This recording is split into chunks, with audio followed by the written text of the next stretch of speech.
Oh. Okay. We have started, the recording started a little after we did, but we have done the Pledge of Allegiance and the land acknowledgement. I'm going to do the roll now, and then we will have the statement of employee appreciation. Director Bouquet. Present. Director Broom. Present. Director Busick. Here. Director Catlin. Here. Director Davidson. Here. Director Deschelle. Here. Director Guzman. Present. Director Harwick. Here. Director Rosenthal. Present. Director Rusha. Here. Director Sloan. Here. Director Tisdale. Present. Director Whitmore. Present. Director Williams. Good evening, I am here. And I am Lynn Geisinger. I am also here. So with 15 present and 0 absent, we have a quorum. Director Rusha, would you please read out the statement of employee appreciation? The Regional Transportation District Board of Directors recognizes that RTD's dedicated workforce is the lifeblood of the agency. Every day, RTD employees do extraordinary things to make lives better through connections. We honor their work of delivering transit excellence, service, and value to the community, especially demonstrated during difficult and stressful moments. May the actions taken by the Board of Directors demonstrate our profound gratitude, commitment, and support toward all RTD employees. Thank you very much. One of the many rewarding duties of serving on the board is the recognition of RTD retirees. The time has come for us to recognize the employees who have moved on to enjoy their retirement. At this time, I have 2 names of employees who have retired since September. Chuck Kulig, who was a construction manager of engineering for 21 years, and Rocky Whalen, a manager at rail services delivery for 22 years. Unfortunately, my understanding is our retirees were unable to attend tonight's meeting, but I would like to thank them again for their hard work, commitment, and dedication to RTD. Next is our public participation period, which is open to anyone who would like to address the board. As we have both in-person and remote attendees, in-person comments will go first, followed by those who are participating remotely. For those attending in person, please come up to the podium when your name is called. If you've not already signed up to speak and would like to do so, please approach the podium when I call for additional speakers. For those attending virtually, if you wish to speak and have not already done so, please raise your virtual hand or press *9 on your phone. Staff will unmute you when it is your turn to speak. If you are dialed in, press *6 to toggle your mute settings. I would note that tonight we have an additional public comment period in the public hearing on the budget. So if you have comments for the public hearing on the budget, there will be another opportunity later in the meeting to raise those comments. Please bear in mind, if you're speaking now, that by participating in this process, you are being recorded. If you do not wish to be recorded, then your comments will have to be submitted in writing. If any speaker has documentation or reference materials for the board, or if any member of the public would like to submit written comments, please email those materials to the board office at rtd.boardoffice@rtd-denver.com. During this time, the board will not offer any direct comments or responses. However, if you would like to be contacted regarding your public comment, please email the RTD board office at rtd.boardoffice@rtd-denver.com. Speakers should begin their remarks, please, by stating your name, and you'll have up to 3 minutes to provide your comments. Has anyone signed up to speak? Madam Chair, we have no individuals present who have indicated a desire to speak. We do have 3 individuals online with their hands raised. Great. Who is our first speaker, Mr. Kroll? We have a Mr. Cody Bryan. Say that again, please. Mr. Cody Bryan. Mr. Cody Ryan is our first speaker. If you would, please state your name and proceed.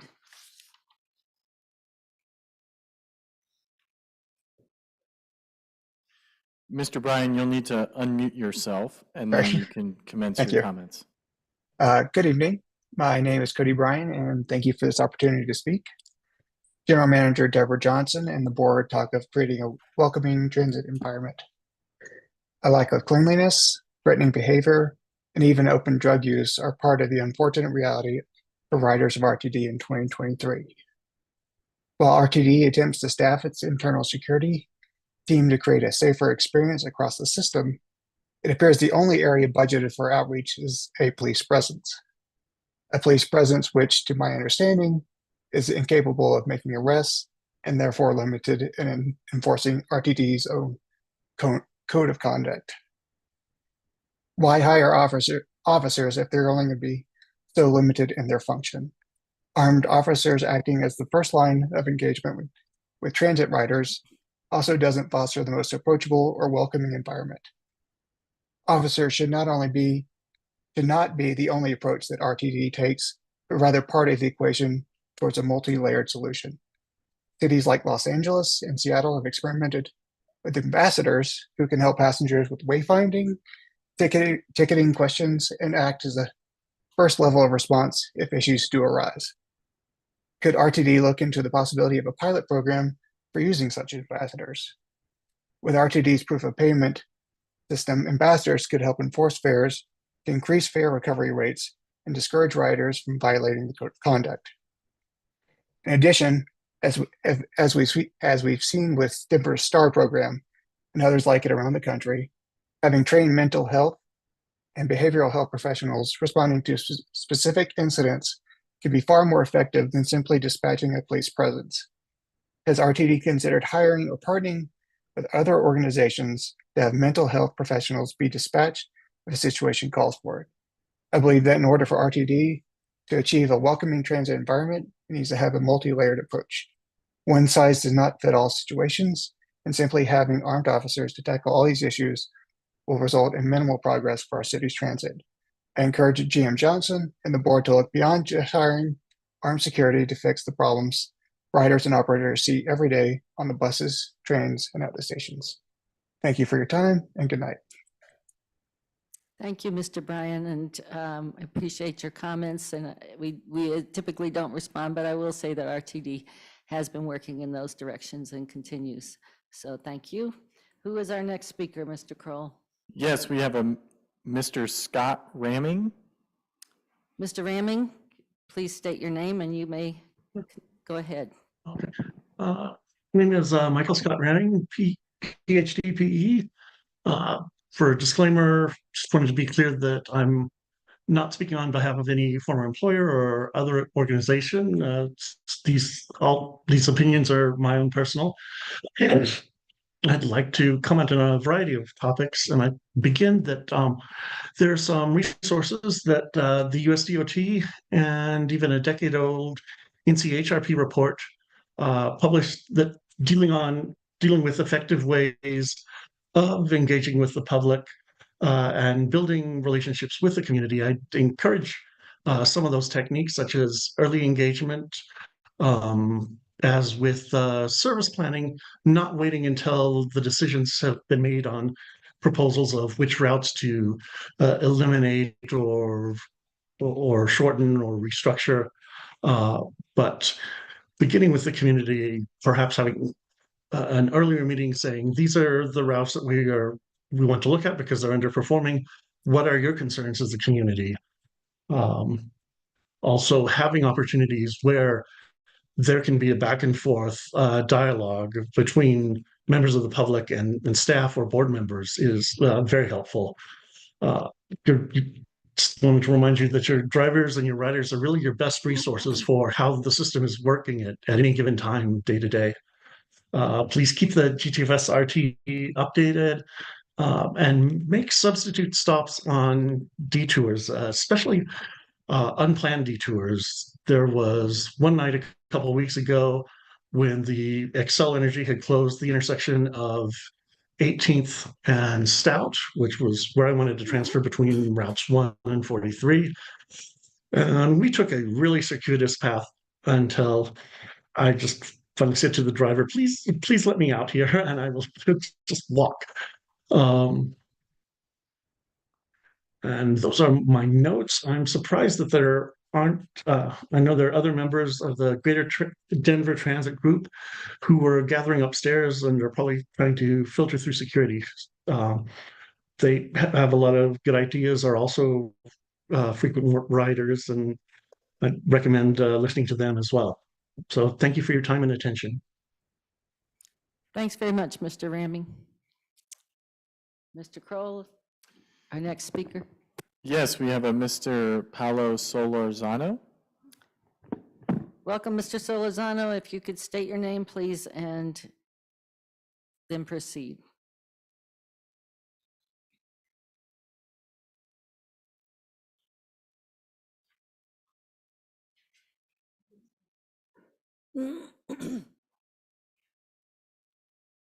Mr. Solorzano, if you can hear me, you'll need to unmute before you can begin your remarks. I'm sorry.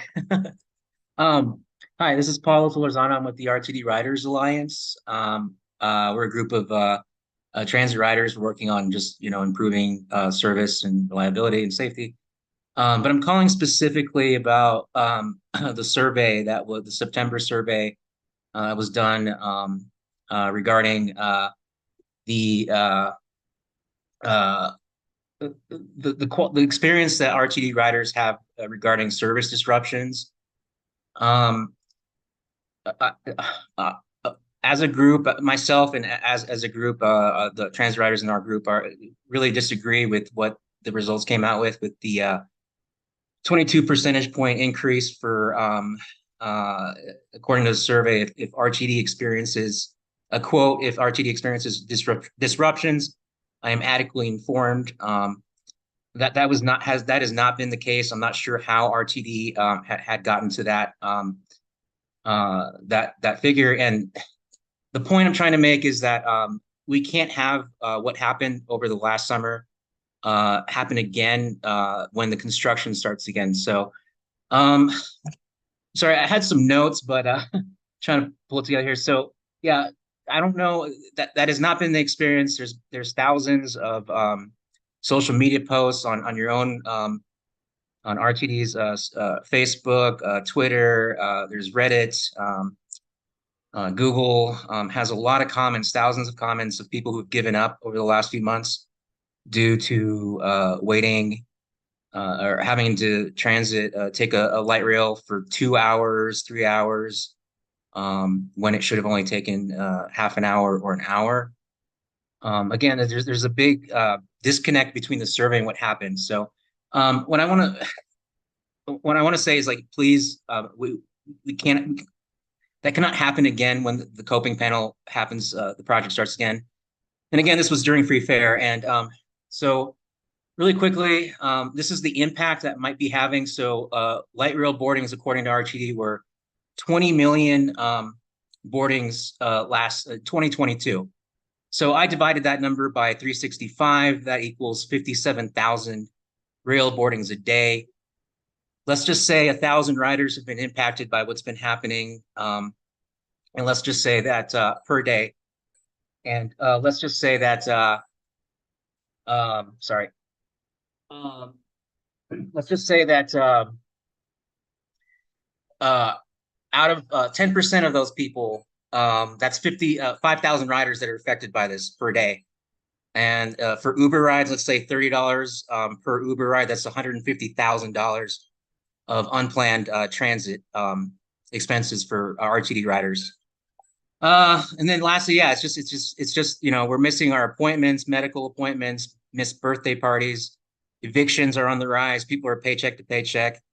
You spend a couple of Ubers, when this is happening, you're canceled rides, and you might get evicted. So yeah, that's basically Thank it. you, Mr. Yeah, thanks. Solorzano, if you could Yeah, just. thank you. Thank you.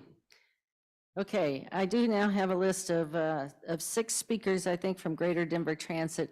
As I mentioned before, we have public comment now, and we also are having a public hearing on our budget, and we'll have public comment again. So I'll go through, and you can tell me if you want to go ahead and speak now or would prefer to wait. Mr. Flatham, go ahead. Thanks. Please state your name and then go.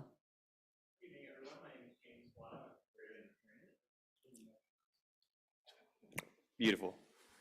Good evening, everyone. My name is James Flatham. I'm from Greater Denver Transit. My comments tonight are going to talk about transparency in terms of headcount at RTD. So one of the most important challenges that RTD faces is restoring frequencies of buses and light rail, commuter rail trains. One of the challenges that we've had is that operators, the number of operators that RTD has today are insufficient to operate the service that RTD had pre-pandemic. The operator shortage precedes the challenges of the pandemic, but one of the areas that we do not currently have data that isn't reported on is maintenance. As far as we can tell, there is no report, there is no resource we can go to really understand to what extent RTD has the level of maintenance workers that are needed to maintain the fleets and operate a safe operation. So one of the things that we would call upon RTD to do for the sake of transparency and for the board's edification is to publish an updated version of its current headcount data that is currently included in the board briefings. It would be great if it could be simplified. Right now, in order to calculate the year-over-year increase in headcount, you have to pull 2 different reports at once. You need to refer to multiple different pages, add up full-time versus part-time. Would really encourage streamlining of that so we could see very clearly bus operators, light rail operators, frontline workers, maintenance workers, so we can clearly understand what the challenges are that RTD faces in restoring service, and so that the board and the media, the general public, can advocate for solutions according to those challenges. So thank you very much. That concludes my comments for this evening. Thank you, Mr. Flatum. Next, we have Mr. Richard Bamber. Mr. Bamber, please state your name and go ahead. Thank you, Chair. My name is Richard Bamber with Greater Denver Transit. So tonight, I stand before a board that the general public elected to provide policy making and exercise general oversight of the agency. We are also being asked to comment on a budget that was put on the website. This is what the public got, 21 pages here. What we know from the agenda packet is there is an updated version from November, 37 pages, which we had to cut out of the agenda packet. Biggest difference from us, you probably get it, is $150 million for light rail in the downtown loop. There's no other explanation to this. 150 million is, 10-15% of the agency's budget. It's not an insignificant sum. So we dug in and found out what happened. In November last year, RTD Maintenance Away Crews in downtown at 7th, 19th and Stout discovered a piece of track by RTD's own words. Risk assessment is high, catastrophic, and probable without mitigation. Rail is in unacceptable condition, corrective action required. Recommend a 3-mile-an-hour slow zone in the area till the rail is repaired. That risk assessment got the PUC involved, and RTD has been having to submit corrective action plans on this. Now, before anyone gets really worried, the piece of track got repaired in an emergency schedule about couple of weeks later. So don't all rush out and think we've got a major thing tonight at that section of track. That said, this was over a year ago. We see a capital project. The only thing we have is something that was knocked up on PowerPoint. And then there's another sheet that basically gives us a rough idea of the bits of rail in downtown RTD is probably going to replace or do something to for your 150 million. My point is there should be a capital project spun up by now. We should be able to see the details, exactly what we're getting for the money, okay? It raises questions. Also in the cap, there was admittance that an asset breakdown structure hadn't properly been established. That in English means cataloging your assets and making sure you know what you actually have, okay? So tonight we raise a few questions on the transparency. Why was the board not appraised back in November that this was going on? This is expensive stuff. And the question I have as well is, if the board isn't told, how are they going to exercise the oversight that we, the general public, elected them to do? Thank you very much. Thank you, Mr. Bamber. Keith Brooks, you are up. Please state your name and you may Hello, I am Keith Brooks, also from Greater Denver Transit. I would like to speak on the public meetings, public consultations for service changes. Currently, they are a bit of a joke because when they happen, the schedule has not been finalized yet. So for those people who do show up, they have nothing to comment on and they cannot receive any answers. And given that it seems the hourly survival bus is going to remain RTD's bread and butter for the foreseeable future, 3 minutes here or there can miss a connection that can completely derail your commute or really anything. You lose hours of your life daily if you miss a connection for a bus that, even if it's scheduled to come an hour later, may not show up. It is critical that the consultation takes place after the schedule is public. And the general public, you do occasionally see signs on buses, but they need to be made very aware when these consultations are happening, what exactly is changing, and need to be far more involved. Because right now it's just a rubber stamp, it's a checkbox, and few people are being allowed to give meaningful input on something that can truly either change or ruin their life. Thank you. Thank you very much, Mr. Brooks. And as I said before, we don't respond directly to these, but I think, some of these questions at least will be answered, at some point later in the evening. Stavros Rodidis, did I say that right? You did, yeah. Okay, go ahead and state your name and you may proceed. Thank you. Yeah, thank you. My name is Stavros Rodidis. I'm with Greater Denver Transit. The Bipartisan Infrastructure Law and the Inflation Reduction Act both passed at this point 2 years ago. We want to ask, what grant funds has RTD pursued? Have they won any grant money from any of these funds? And do you guys have any staff working towards obtaining any funds from these grants? Thank you. Thank you. Brett Pagliari? Close, thank you. My name is Brett Pagliari. I'll keep this quick and concise. The budget proposal presented today lacks detail compared to our sister agencies such as Sound Transit and WMATA. These agencies give more detail, specifically with capital projects. Capital projects are broken down with their own pages, itemized, and given with much, much more detail. I think that RTD and the board and the public would all benefit by having this detail included in future budgets that they vote on. Thank you very much. Thank you. And Danny Hutter. You already said my name, but I'm Danny Hunter here with Greater Denver Transit. I have no additional specific comment other than I stand with the budget and transparency concerns expressed by my fellow members. That's all I have for you. Thank you. Thank you. We appreciate that. Is there anyone else, Mr. Kroll? No? No, there is not, and we did not receive any additional public comment emailed to us in advance of the meeting. Great. With no other participants in the queue, we will close public participation at this time. We are at item 7 on the agenda, external entities reports. This month we have 3 external entity reports.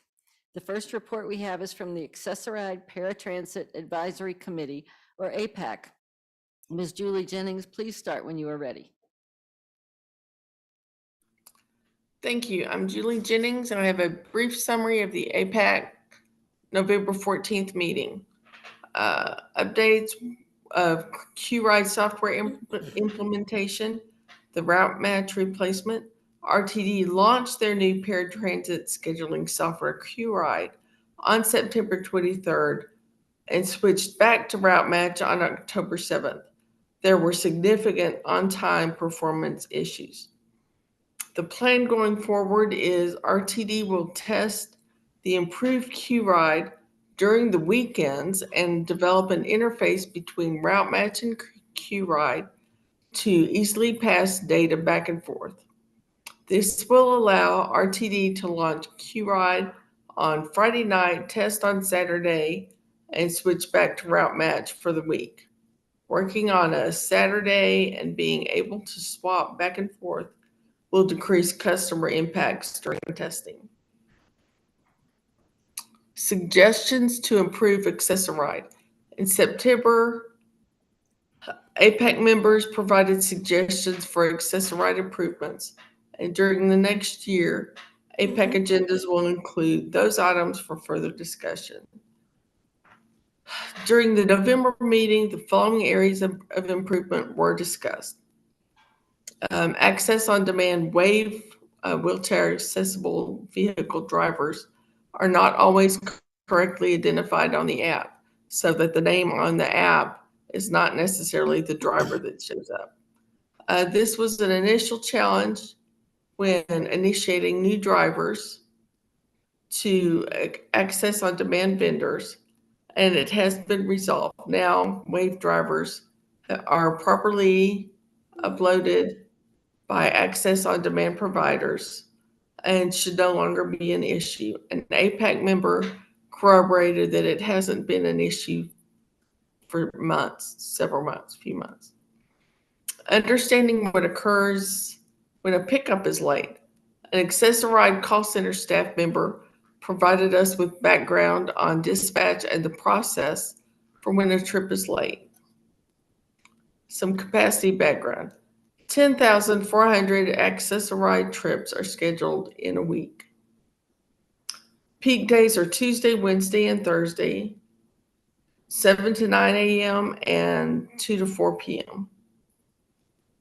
Dispatch has 15 staff and is staffed 24/7, 365 days a year. The responsibilities of dispatch include moving a trip to another driver if a vehicle breaks down, finding a driver for trips where the driver cannot be there or is too delayed. They manage emergencies, process will call requests, and no-shows, just to name a few. And things to know about late trips. A customer can cancel without a service abuse if there is reliable data that the vehicle will not arrive within the pickup window. It is best to call dispatch to confirm. A customer can reschedule a trip instead of cancel. If a trip is late, dispatch's goal is to find a replacement, but it can be difficult during peak times. And that concludes my summary. Thank you for your time. Thank you very much, Ms. Jennings. The second report is from the Advisory Committee for People with Disabilities. Welcome, Mr. Earl Lee. Please begin. Thank you, Madam Chair. The ACPD portion of the meeting began with public comment with someone who is in favor of renaming Civic Center Station to honor Wade Blank, who was instrumental in the ADA effort and getting individuals with disabilities accessibility to transit. Stuart Summers, RTD Chief Communications and Engagement Officer, stated that RTD policy is currently to name stations after geographic locations, cross streets, and roads. Stewart stated that if the city of Denver were to proceed with its plan to potentially rename Civic Center Station in honor of Mr. Blank, RTD would happily work in concert with the city and county of Denver. Additionally, Stewart stated that if this were to move forward, it would likely that a working group or committee would be formed to determine the next best steps. The next subject we discussed was the light rail station elevator outages.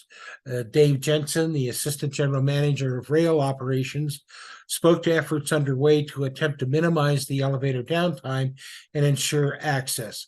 Dave gave an overview of the current process in place for notifying customers of elevator outages, as well as efforts that can be undertaken, such as improvement of audio announcements, service alerts, and other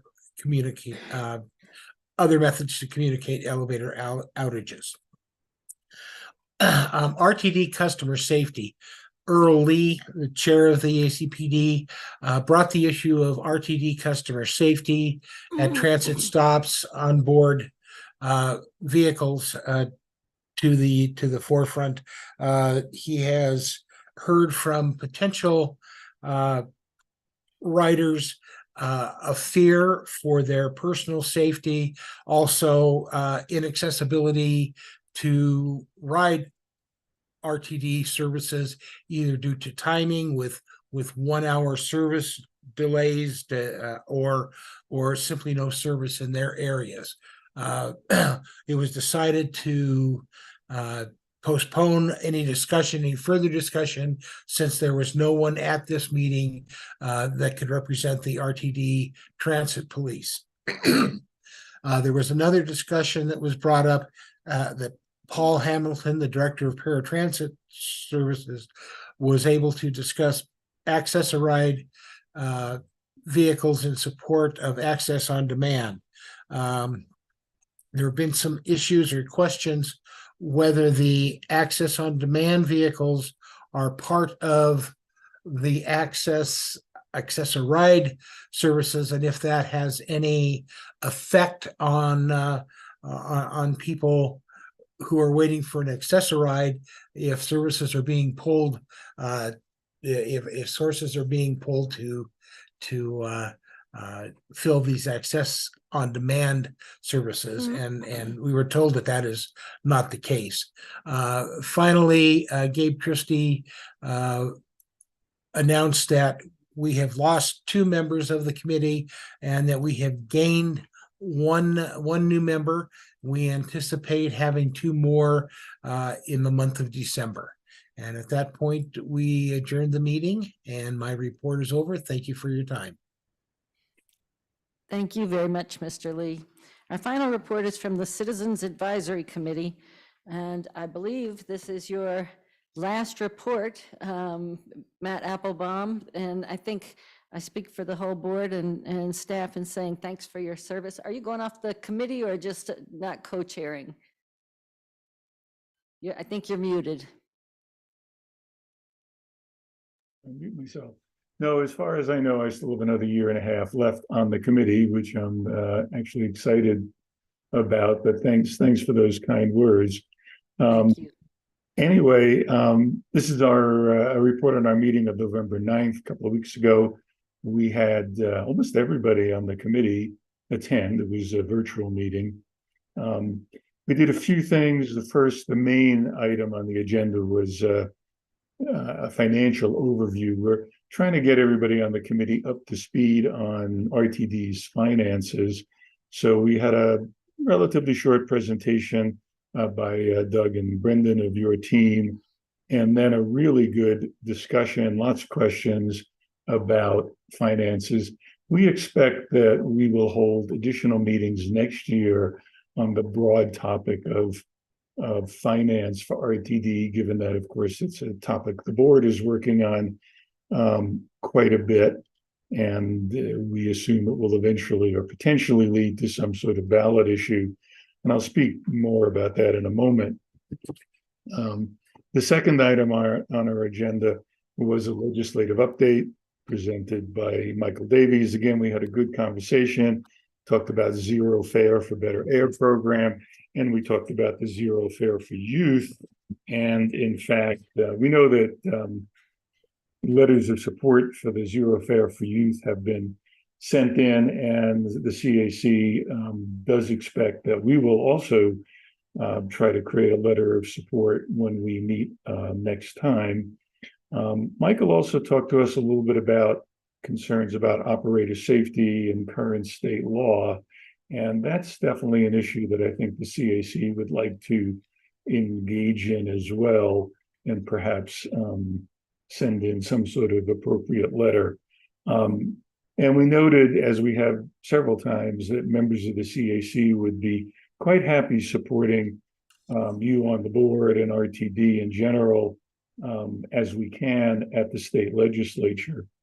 So call on us if we can be of any help. And the third item on our agenda was, in fact, about our work plan. Jack Kroll attended our meeting, which is great when he does that.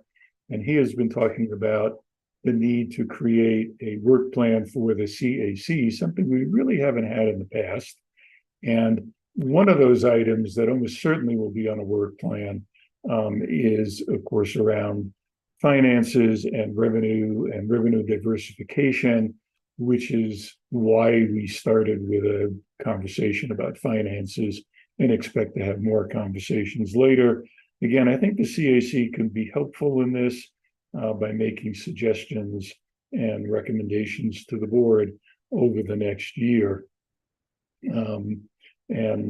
Jack has noted to us that you on the board are creating committee work plans, and when those are done, then we would expect that the CAC can follow with a work plan for us, which would be really exciting and really helpful for the board going through 2024.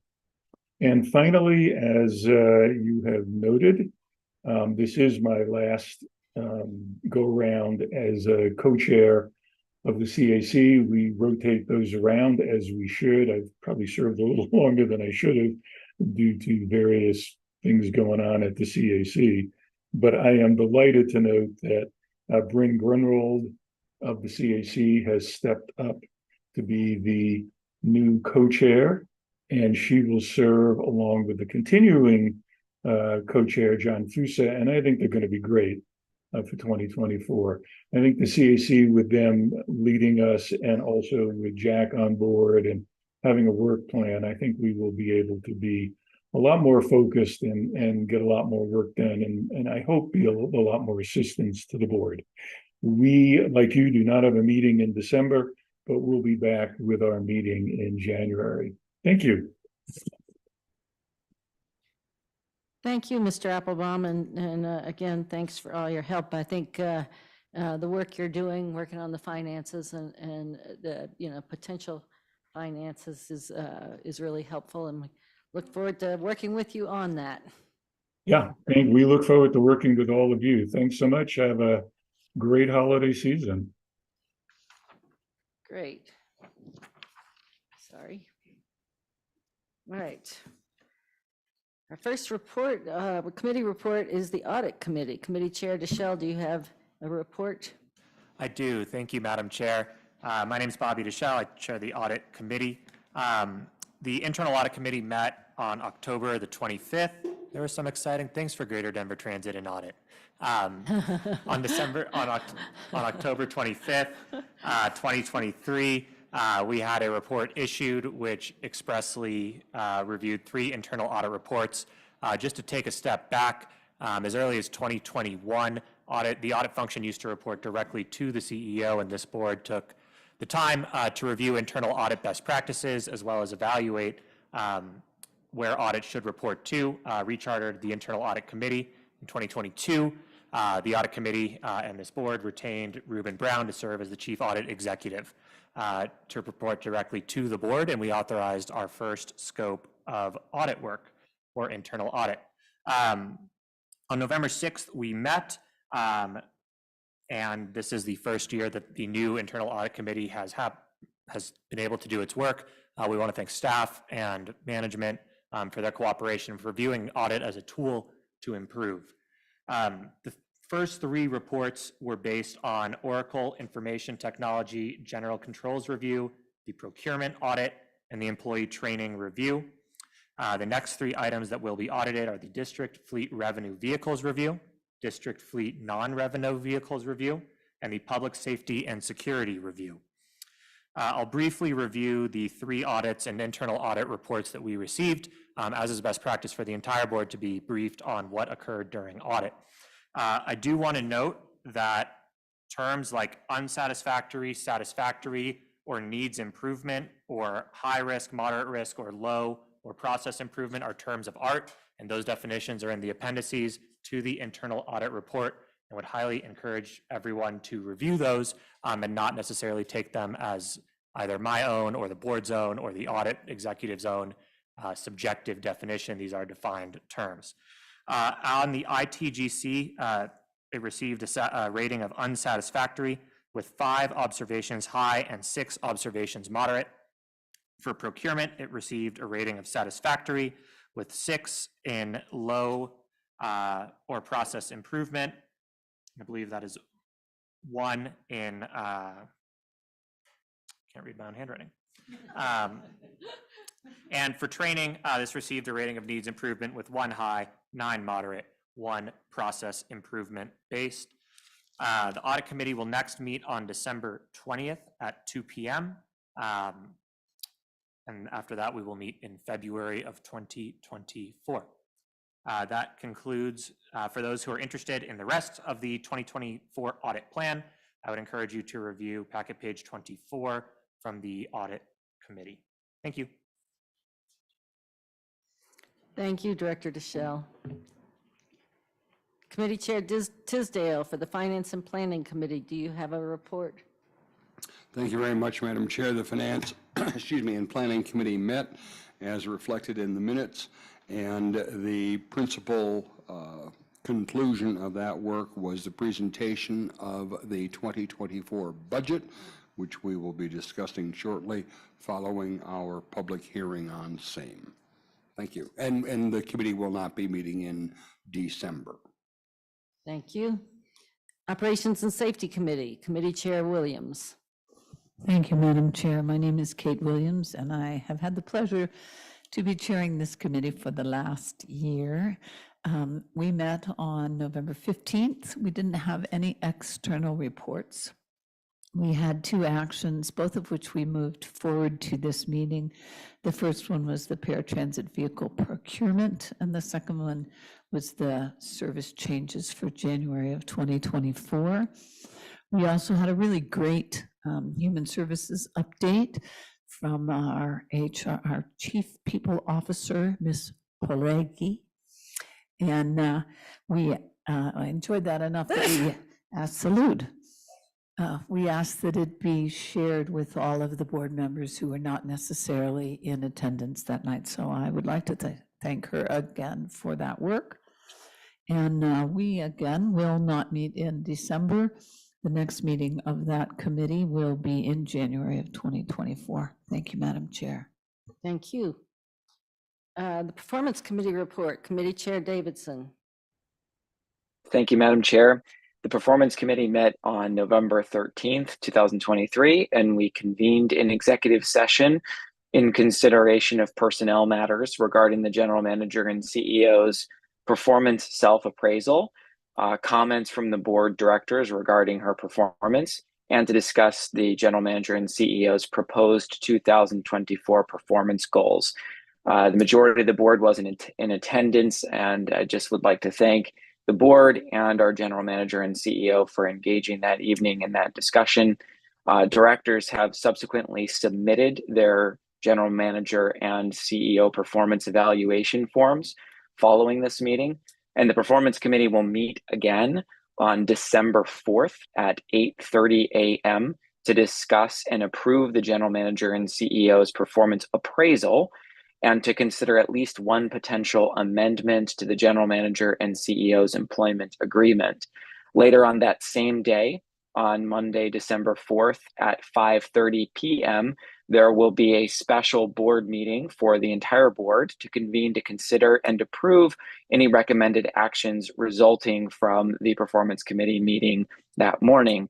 All directors are encouraged to attend this if at all possible, and to do so in person if possible. Please stay tuned for any adjustments to the agenda with respect to attendance, amendments, and other adjustments thereof. Thank you very much. That concludes my report. Thank you, Mr. Davidson. Are there any questions for any of those committee chairs? Seeing none, we'll move to approval of board meeting minutes and committee reports. The board and committee minutes were included in the board packet. Are there any corrections from the directors for the minutes to be approved this evening? Okay, seeing none, unless there is objection to considering the minutes all at the same time, may I please have a motion to approve the minutes for the following meetings? October 24, 2023 board meeting, November 6, 2023 audit committee, November 13, 2023 performance committee, November 14, 2023 operations and safety committee, November 15, 2023 finance and planning committee, November 16, 2023 executive committee. Do I have a motion? So moved. Second. I heard Director Williams as the movement and Director Bouquet as the second. Is there any discussion on this motion? I'll now call for the vote. Are there any no votes on this action? All right, seeing none, we have 15 yes votes, 0 no votes, and 0 abstentions, so the motion passes. The next is the chair's report. What? Oh, did he step out? Okay, and one absence, which is Director Rosenthal. I assume he will be back. The next item is the chair's report, and I am going to save that for other matters and do a little end-of-year wrap-up at that point. So we will move on to General Manager Johnson's report. Sorry to spring that on you by skipping mine, but if you're ready. Yes, thank you very much, Madam Chair, and good evening to all of you, board members, and to all that are assembled, both virtually and here in the RTD boardroom. I am Deborah Johnson, RTD's General Manager and CEO. This evening, I will share with you the following information centered on priorities. Sorry about that.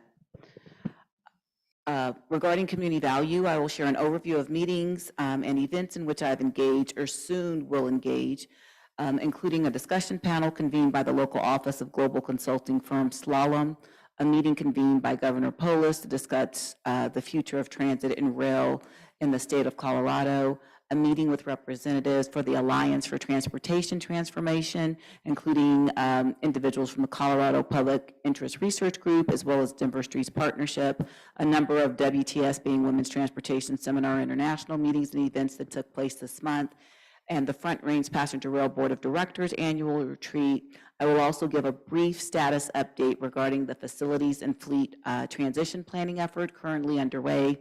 Regarding customer excellence, I will share information about the launch of RTD's new website earlier this month. And speaking to employee ownership, I will touch on RTD's participation in the Max program. Regarding community value, on Wednesday, November 1st, I was invited to participate in the Empower, that's EMPOWHER, discussion series hosted by the global business and technology consulting firm Slalom. The panel discussion offered an opportunity for each participant to share experiences as a woman and a leader in the workplace, inspires others, and spark discussion. I was joined by executive leaders from Slalom, Delta Dental, and United Launch Alliance, and the panelists discussed a wide range of topics such as leadership experience, the importance of equal pay for equal work, mentorship programs, workplace challenges, and diversity, equity, inclusion, and belonging. On Thursday, November 2nd, I was invited to participate in a roundtable discussion and working group session convened by Governor Polis's office entitled Working on the Future of Transit and Rail Development in Colorado.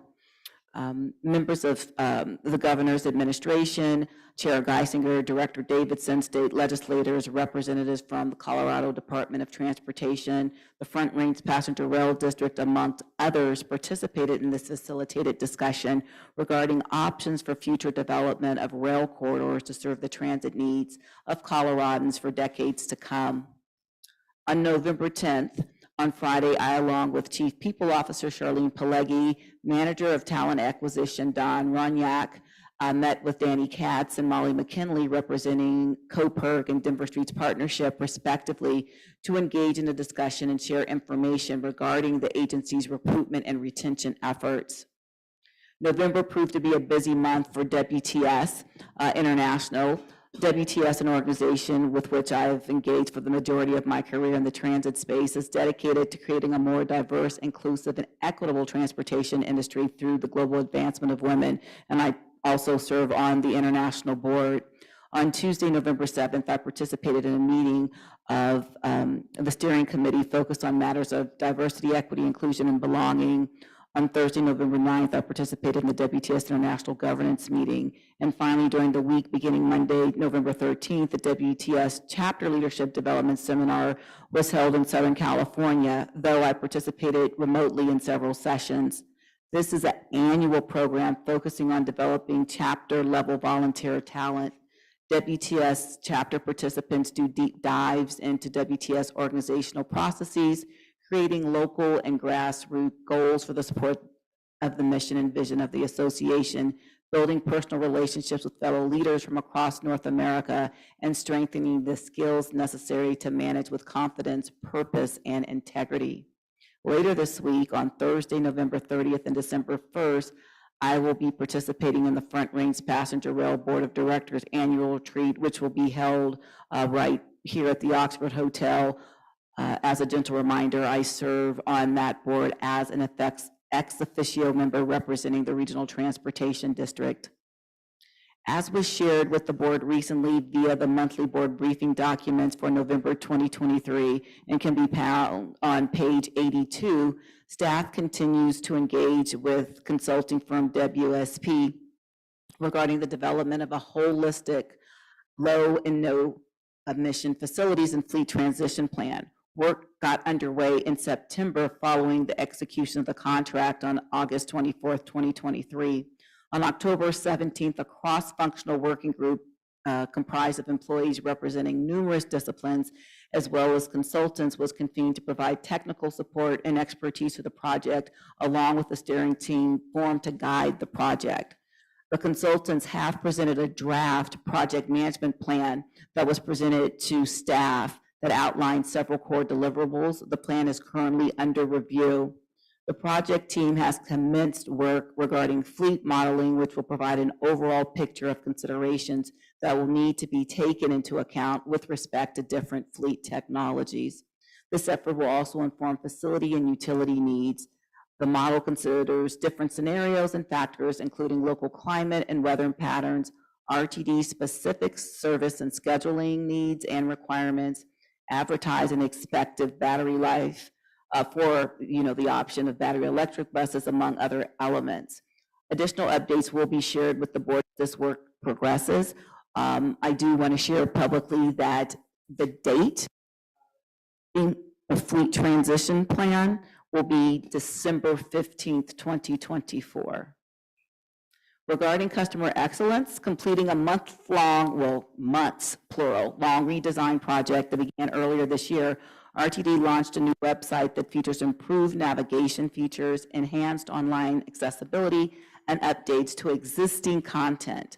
All content on the website is currently available in English, Spanish, and Chinese, and additional language support for the Denver metro area's next most widely used languages, including Vietnamese and Russian, will roll out in Q1 of 2024. RTD's trip planner application is also available in English, Spanish, Chinese, with Vietnamese and Russian currently in beta testing. Built using current web content accessibility guidelines, the website also incorporates a third-party tool called Accessibility to provide a higher level of accessibility support.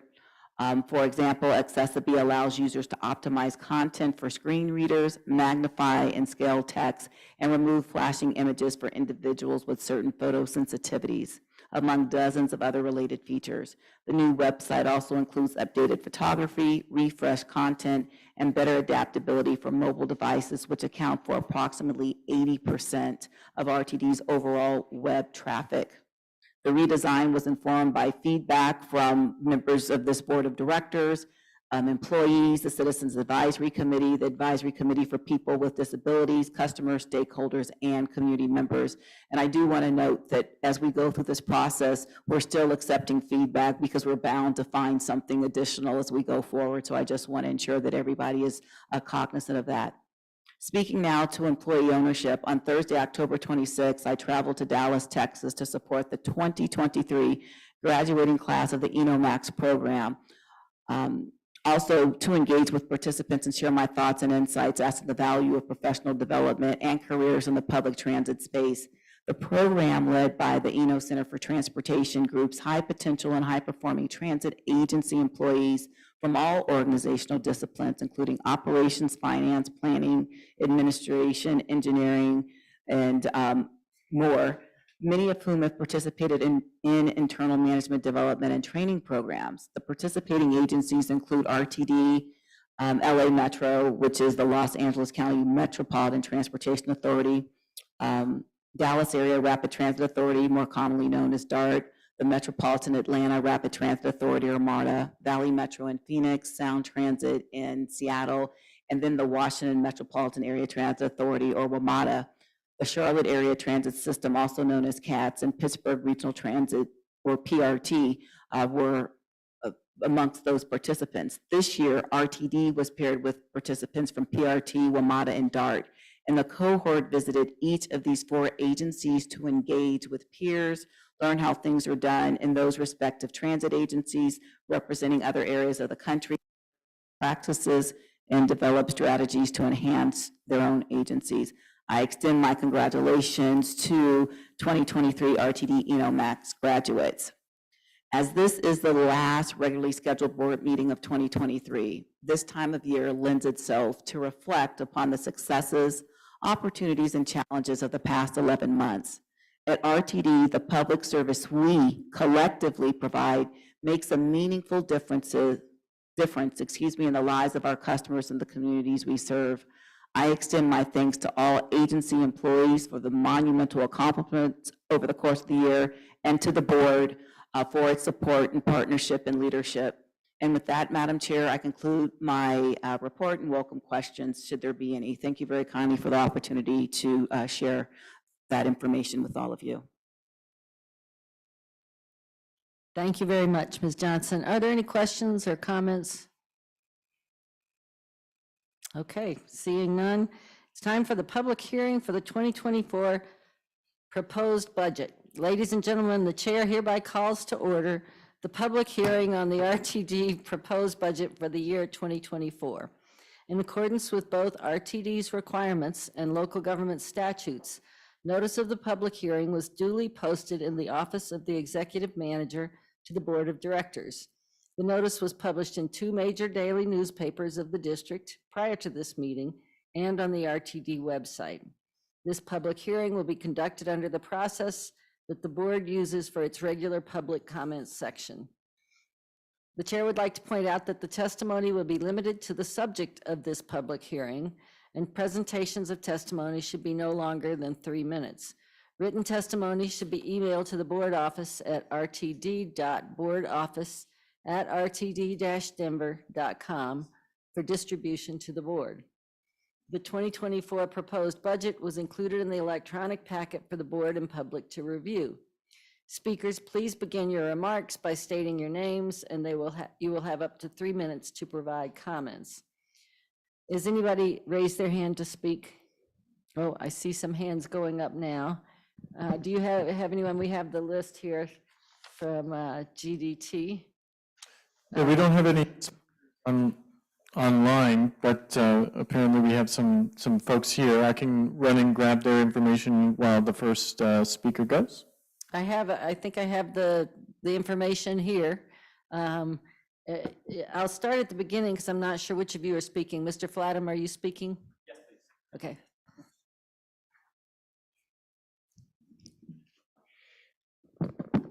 Please state your name and you can begin. Certainly. Good evening, everyone. My name is James Flatham with Greater Denver Transit. The item that I'd like to raise on the budget is what I perceive as a lack of a formal asset management plan. Something that I've become accustomed to seeing from budgets of other transit agencies like Sound Transit, like WMATA, is that there will be a detailed breakout with itemized projects that are being listed with detail about what infrastructure adjustments they are, how much they cost, what the purpose of the projects are. And that doesn't seem to be included in this budget. The closest thing that we can see, if you were looking at the November 14th version of the budget, Attachment B highlights a series of projects, one very large one in particular. I'd probably use it as an example. The $150 million allocated or proposed to be allocated for the downtown light rail loop replacement project is definitely something of keen interest to our group, especially with the context we've seen with issues raised by the PUC with rail quality and aging infrastructure challenges on that section of the light rail network. I think the key concern from our side is that if we do not have details on previous projects being closed out, it leaves doubt or concern that previous repairs might not have been successful, that previous repair projects might have failed. It's our experience that over the last several years, the central loop of downtown has been taken out of service multiple times for repairs at different intersections, certainly necessary work. But without the context and without kind of the closeout of whether or not those projects were successful, whether those projects delivered the reliability and met their project requirements, we just don't have really the details to feel confident saying that the $150 million is either well spent or this is coming out of a asset management program that we're able to comment on because we just don't have detail on it. So we just raise concern around that and express a preference for a formal asset management plan to be included in future budgets. That concludes my remark. Thank you. Thank you, Mr. Flatum. Mr. Bamber? Thank you, Chair. It's Richard Bamber. I've been looking at attachment C, which is the capital carryover of the November version of the budget. There's a couple of things here that kind of keep coming up. The hoist district shops. Thought it might have happened by now, not sure. Blank out screens, Welton Street. I understand this is a very important project that would aim to reduce vehicle accidents between our vehicles and our light rail trains on that corridor. There's Vision Zero implications about that one. Ticket vending machines. I understand that our ticket vending machines from a report are not PCI DSS compliant. That is a standard for protecting personal data and obviously credit card data. The ticket machine vendor, Schneider and Bachmann, has come up with a fix. We know that's on the market. And the question is, I can't tell from this budget, has that project been done? Is it going to be done? When's it going to be done? What's going on with that? And of course, that's quite a concern about, personal data there. Looking around, North Metro corridor, $57 million. Still is a punch list? Now, a punch list are those little sort of snags and things. A trash tank didn't get installed. For it to be 57 million, that's something that's, why are we holding that amount of cash from what was a major multi-million dollar, capital project a couple of years ago? So the question I have is, you guys, the board is faced to approve this 37-page document tonight. It's over $1 billion. My tax return some years is longer than this. If I've worked in a few different states on various projects. So you could vote no, you could do that. We got to be, I kind of feel for you, the job you're being asked to do tonight and pass this. The other question is, think about, could you pass it with conditions? Could you get some oversight? Could we get some monthly reports? Because right now, other transit agencies give you hundreds of pages and every line item is backed up. This is backed up by nothing. So I would say that regardless of how this budget passes tonight, that is one major action item that the agency needs to focus on next year. We don't want to be here in the same position with just 37 pages when I speak next year. I'd like to end to say that thank you very much for all you guys do. We clearly do not agree on everything, but each and every one of you clearly does work hard and, to try and further the cause of transit and making RTD the best agency it possibly can be. I wish you a very safe and happy holiday season. Thank you very much. Thank you very much, Mr. Bamber. Keith Brooks. Thank you, Chair. It's Keith again. Looking through the November version of the budget, I noticed an absence of any line item to do with light rail vehicle replacement, which has appeared in previous year's budget, though, as I believe, if I recall correctly, not a particularly large amount. Going forward, a lot of the current vehicles, the older ones, are older than me. They're older than a lot of people in this room. They are 30 years old, which for a train is antique. There's a lot of federal money floating around, and a lot of our peer cities, Cleveland, St. Louis, San Diego, are going after that to replace light rail vehicles, Siemens SD series, that are just like the ones we operate. We wouldn't have to design a vehicle. We wouldn't have to do a big bidding process. We can just order newer models. And so I hope while the federal money lasts, when we're here again next year, there could be, if not a big item, at least a line item for investigating, starting to replace some of these older vehicles with something from this century. Thank you. Thank you, Mr. Brooks. Mr. Roditis. Hello. The security staff has done an excellent job. I use the commuter rail daily, and I always feel safe on it. And thank you again for the job that you guys do.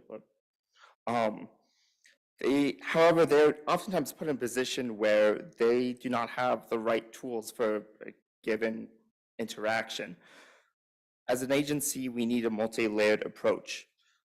Cities and transit agencies have recognized this and have hired staff that have the tools to really interact in other ways and other layers. The city of Denver, for example, has the STAR program.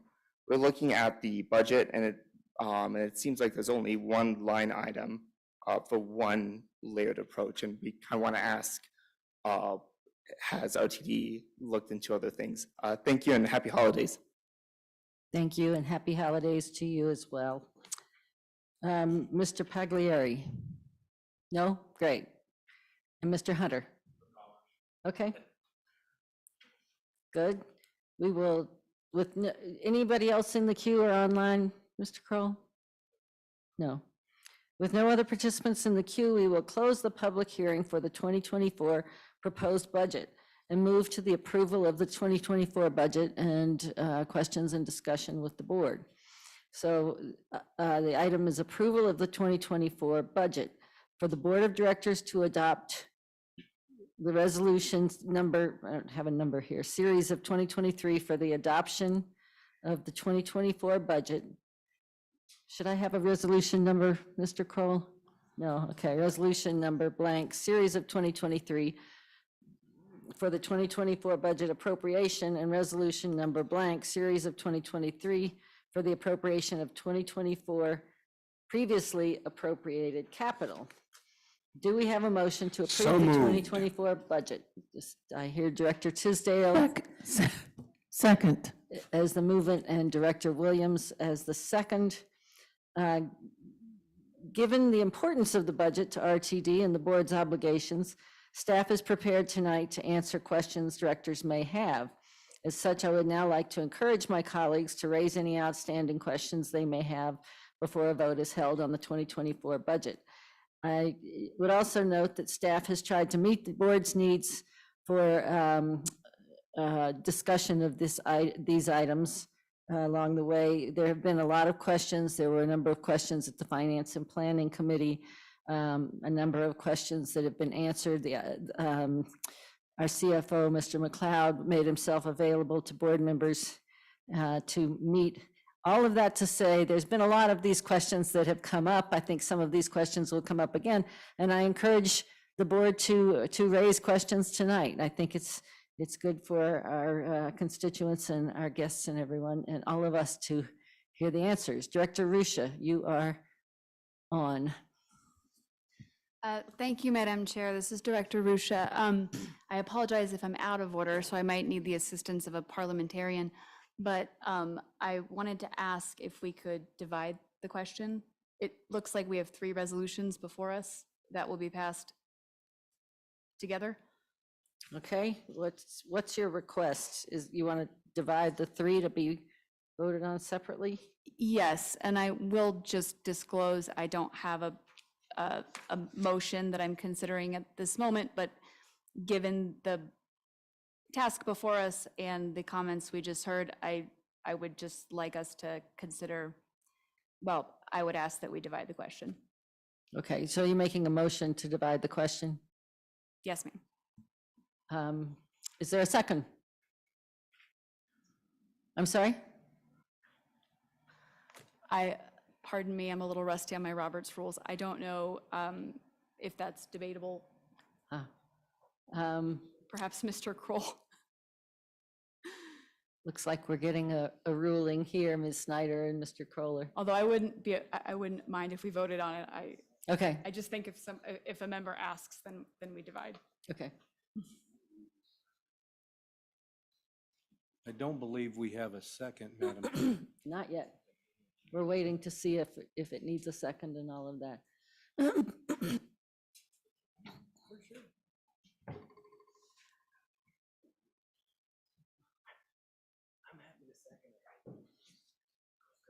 You're happy to second, did you say? Oh, good. Okay, let's wait just a minute and let Ms. Snyder look at the rules. We do have a person volunteering to second. Just give it a second.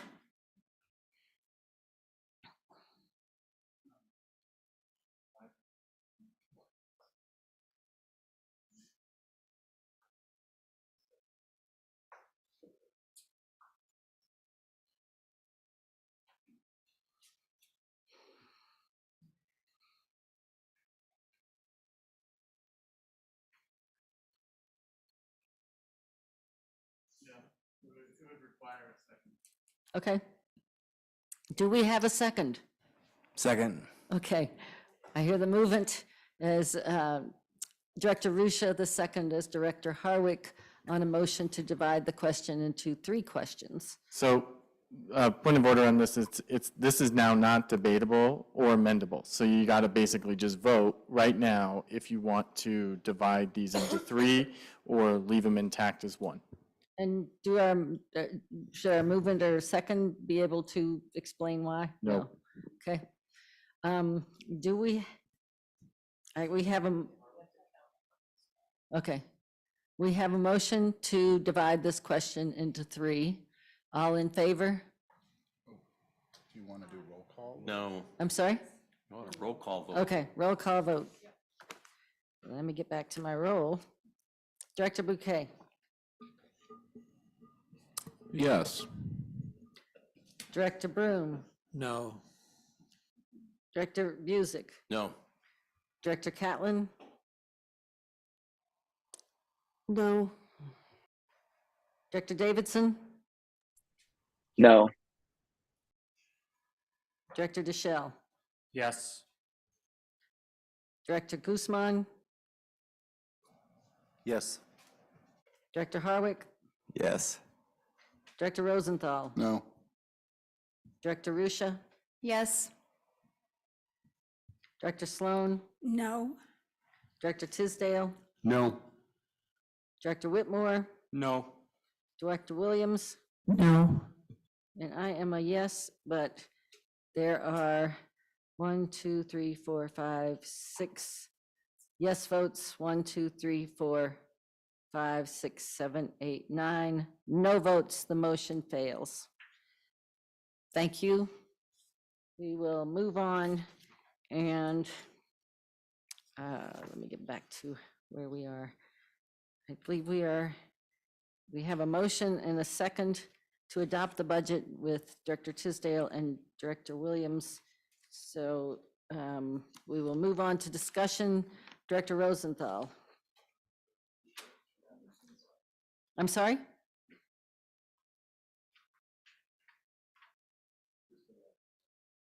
Did you have more, Director Rusha? Okay. Okay. Thank you, Madam Chair. Good evening, Mr. McLeod. Thank you very much for your work and your team's work on this budget. Referring to the sales and use tax projections, I guess that was a pretty narrow paragraph there. So maybe if you could describe a little further the forecast for 2024. It says the lower forecast for 2024 resulted from a slowdown in year-over-year growth in actual tax collections during 2023. So could you help us a little bit more, describe a little bit further what the expectations are for our revenues and specifically our sales tax revenues? Thank you. Please go ahead. Thank you. Doug McLeod, Chief Financial Officer, and thank you for the question, Director Rosenthal. There's been a lot of discussion over the last few months regarding the sales and use tax forecast. Just to separate the midterm financial plan from the actual budget. So we had a lot of discussions about the impact of TABOR limitations. So the 2024 through 2029 sales and use tax forecast, we actually lowered what CU Lead School of Business provided to us for the years 25 through 29 because that's when the Tabor impact would happen. That does not affect RTD in 2024. So these numbers reflect exactly what was provided by CU Lead School of Business. The commentary regarding the reduction in the sales and use tax forecast was related to the comparison to the March forecast that was provided versus the September forecast. What RTD has experienced and many agencies have experienced is a slowdown in the economy, less spending. We were seeing a pretty upward trend in sales and use tax growth all the way up through April of 2023, year over year. At that point in time, the sales and use tax collections flattened out, so they were basically flat compared to the prior year.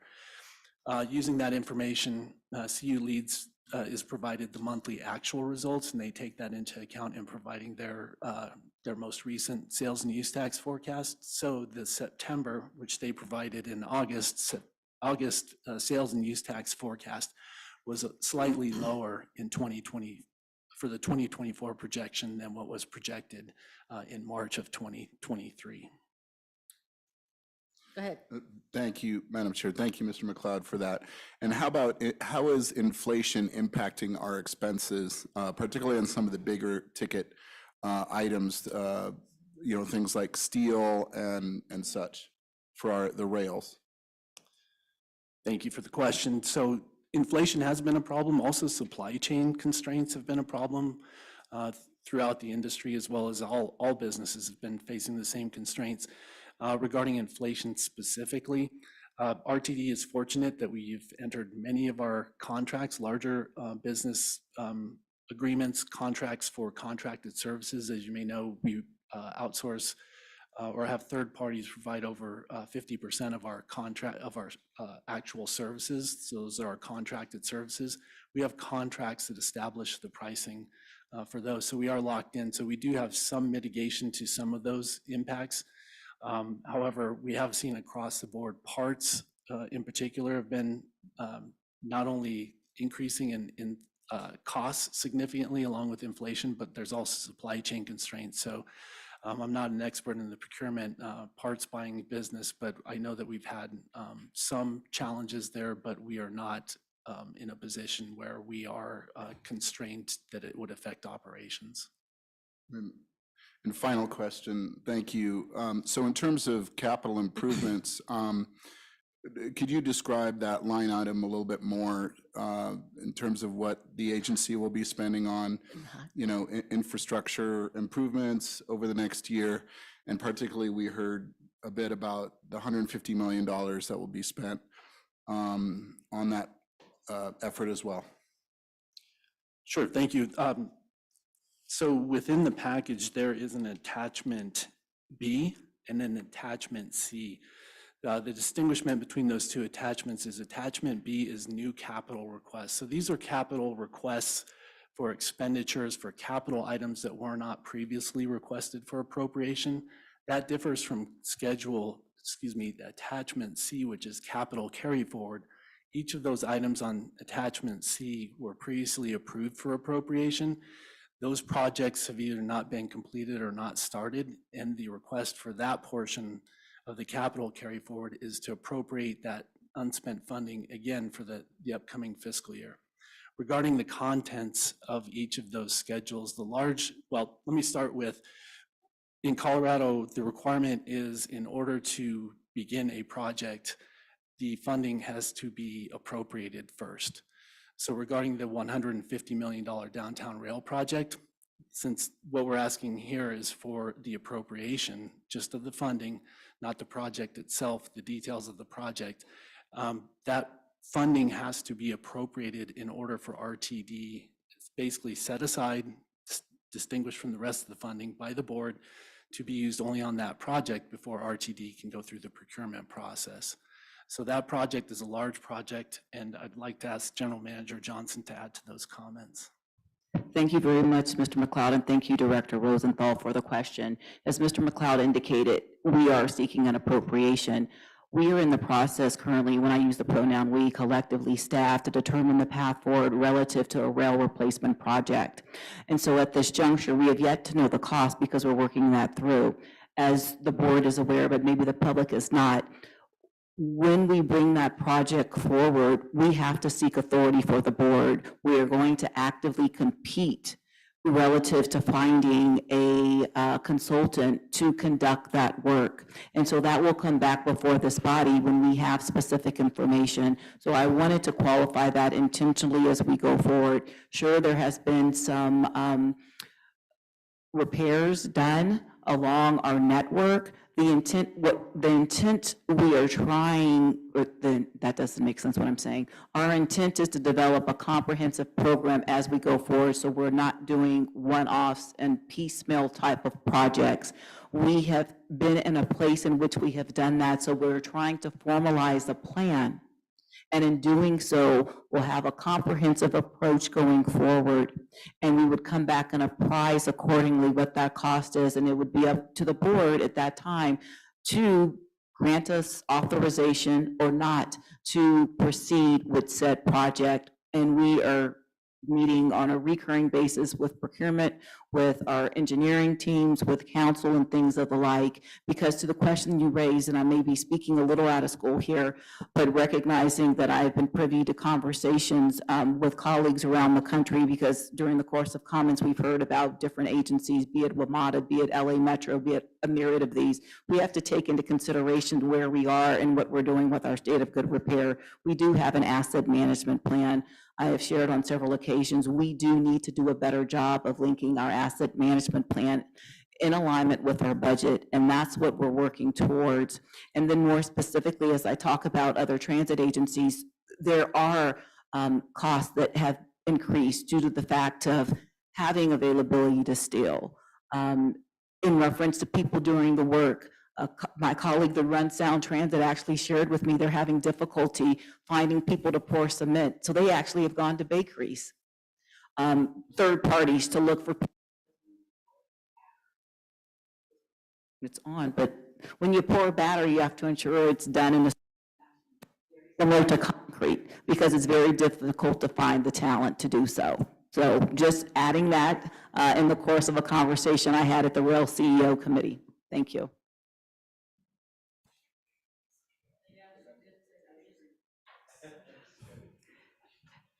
Thank you. Anything else, Director Rosenthal?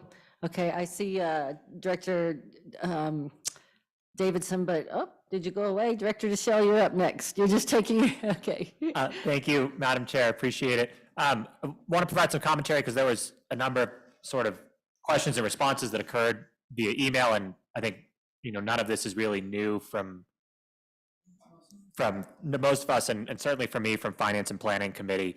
I think first and foremost, this board needs to take ownership of the budget we got. We approved a fiscal policy last year for the 2023. We just recently approved a fiscal policy, right, that said that the budget was going to be a summary. And that's on us, right, because we did not provide detail on what a summary was.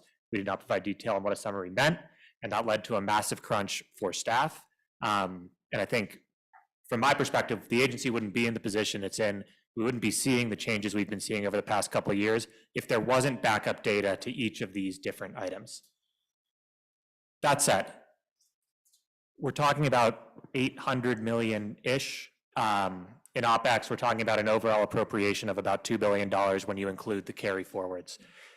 And for me, it's hard when we for the past month or so, few weeks, a number of requests have been made that were data-based, but we got narrative responses. We haven't seen sort of that alignment of the transit asset management plan with the budget, which I know is what we're working on, but we didn't see that line itemed.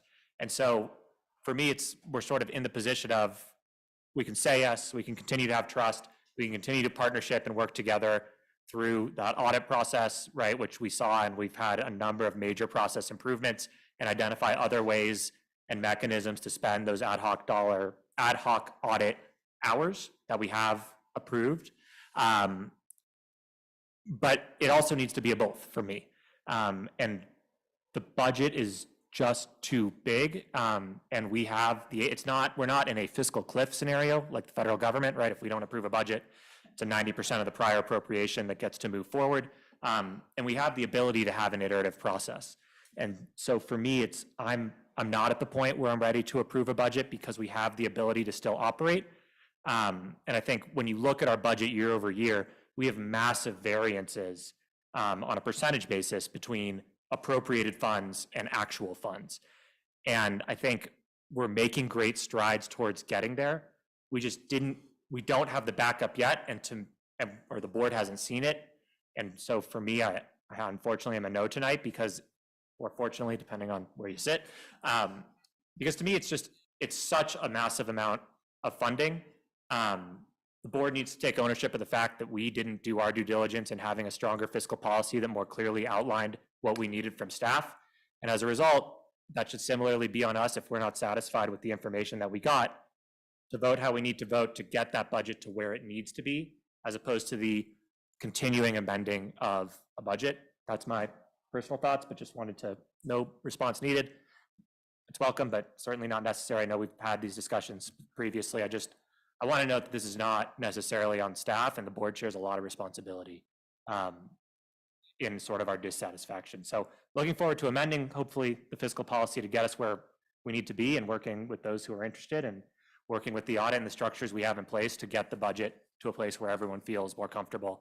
And in seeing that asset management plan and that tracking, that should have been there, right? Many of us inherited the situation we're in. And it's going to be great to see it. I think we're just not there tonight. Thanks. Thank you, Director Deschelle. Any response or no? Okay. Director Davidson. Thank you, Madam Chair. First of all, I'd just like to thank Director Deschelle for his comments. Completely agree that this comes down to fiscal policy, and this board did move towards a more summarized version of the budget. Like Director Deschelle, I see it as a valuable effort for us to revisit that next year and better define what we mean by summarized. I do want to comment that I will be a yes this evening. I personally am comfortable with the information we have received from staff over the past 2 months, and am appreciative to the efforts that staff has made to answer these questions, particularly that there have been challenges from the budget that has been inherited. One thing I would like to note that it's one thing to have a lengthy budget and to have all of the details in it. It's another thing to keep it and to follow it and to not vary from it. And since my time at the agency and predating that time, we have had a challenge that I think many of us have noted on the capital carry forward is just one example of where we have not been properly resourcing and planning our resources around our projects. We had more detailed budgets, but we were varying in a number of significant areas. That capital carry forward, for example, had grown to over $500 million. We have decreased that. I know this question has come up numerous times. It is not just about the capital carry forward, it is about the budget in general. So at the risk of being a broken record, given that we have discussed this in committee and some questions, Ms. Johnston, I would like to just address you and offer the opportunity for you to comment and speak about changes to the budget process itself, both with respect to the asset management plan, as well as how we are driving our priorities. Director Deschelle, you hit the nail on the head a moment ago when you mentioned the amending of the budget. That is also a habit that this board and agency has been in for many years of amending the budget. I believe we are making strides to improving upon that. But as we consider a vote tonight and as we dialogue with the public in this hearing, I'd like to open the floor to Ms. Johnson to comment to the fundamental and high-level changes that we are making to the budget process itself to avoid amendments, avoid missing the resource plans, and also, again, to just reiterate the work that's happening to align our asset management plan with this budget. Thank you. Madam Chair, if I may? Please. Thank you. Thank you, Director Davidson, for the question and the opportunity to offer some comments. So I greatly appreciate the discussion that we have It may come to no surprise to board members that I have been talking about the budget and how we could collectively do better, recognizing that there has been certain processes and policies to which we were adhering, and there are statutory requirements in which we have met but haven't leveraged, specifically as we talk about our transit asset management plan, or what we refer to as a TAM. We do have a TAM. Where there's a disconnect is that we would look at various elements and there were disparate tracking systems relative to our data sets. And somebody may have had a wish list to do something, and it wasn't done in a cohesive manner. And what we are doing now going forward, bringing all players into the fold. We have to ensure that we have an understanding, an agency-wide, about the interdependencies when we put a project forward. Because when we talk about a capital carry forward, if one hasn't spoken with appropriate departments, that project's not going to come to fruition. So I'll give a very simplistic example. So say there's a desire to purchase non-revenue vehicles. So when we talk about non-revenue vehicle purchases, and it could be for a high railer, and for those that don't know what a high railer is, that is a vehicle that's used on the track that may assist as we work on catenary wires and things of the like. If that's been done in absentia, and no one has coordinated with our facilities team, nobody has coordinated with facility maintenance, who's going to maintain said vehicle? Where are we going to store said vehicle? And we have had those instances. So the lack of communication hasn't been there, be it good, bad, or indifferent. And I'm not one to throw stones because I own this. And as the team knows what we have endeavored to do this year, and it gets better and better, have a collective understanding of what it is that we are going to do. So if a request comes forward from a budget for a budget element, we have to ensure the due diligence has been done by those interdependent entities. And how are we putting that forward? How are we managing it? There was a comment relative during the public comment period, we could go after LRVs. Okay, we do have LRVs that we took delivery of, I believe, in like 2015 or 2016, so they're not 30-plus years old. What we opted to do here at this agency is very analogous to say I drive a 1982 Toyota Corolla, and there is a 2024 version, but I wanted a 1982 version, so I went back and asked for that to be manufactured in the same way. And so as we talk about the different elements, before we can actually procure a vehicle, we have high blocks. There's level boarding. So there's studies that we're pursuing, planning dollars to determine our path forward, because we can't have a hybrid system. So we have to be intentional and understand, do we have a project plan in place first? And that's what we're doing. We are commencing having these discussions around the capital carry forward now, the capital projects. When we're going after grants, do we have a plan in place? Because oftentimes what we did, there's money readily available, let's seize the moment. So we have these monies, but there was no plan in place. There was no resource management plan specifically. Who's going to shepherd that? Who am I coordinating with? And so those are some of the elements at a high level that we are striving for. And quite naturally, if you are seeking a non-revenue vehicle, what is the replacement cycle in the TAM? Because that's where we first have to start. As opposed to it's nice to have something shiny and new. We have to ensure that we are looking at the benchmark, the useful life as programmed, and the conditionality of said asset, and using that to then do a comparison as we go forward. So that's very simplistic of what we are doing. And as we strive going forward, we do not want to do an amended budget. We shouldn't be doing an amended budget. We have, again, a one-year budget. We don't have a multi-year budget where you usually do an amendment after the first year. And so that's what we're working on, and the team collectively, we're going to start having budget discussions and instituting what we're calling a cap walk, walking through capital projects, so we know where they are. Because if we have grant dollars, we need to wave the flag and say, okay, what help do you need to ensure that this project can come to fruition? So thank you very much for the opportunity to share those tidbits. Thank you. Did you have anything else, Director Davidson? No further questions. Thank you for commenting on that. And I also just, before closing, would like to thank members of the public for being here and commenting on the budget. That's nice to see. We haven't seen that for the past couple of years. This is a very important budget. It is the public's business. So I thank those who have taken the time to review that and comment this evening. Thank you, Madam Chair. Great, thank you. I agree. Director Whitmore. Thank you, Madam Chair. I'm in my 5th year as a director on this organization, and I just have to say the movement that we're taking to do a better budget, a more transparent budget, is significant. Are we at the state we need to be? No, much to echo Director DeShell's comments. I, however, am a yes vote tonight. I feel real good about the presentations that we have seen over the last couple of months, and maybe even longer than that. But Doug, or our general manager, I was prompted with a question as a result of the public testimony. The large punch list budgets for North Metro and several other lines kind of jump off the page. And I'm just curious, I don't recall what examples would be appropriate for such large expenditures. So if one of you would enlighten us and our constituents with a few examples, I think that would be helpful.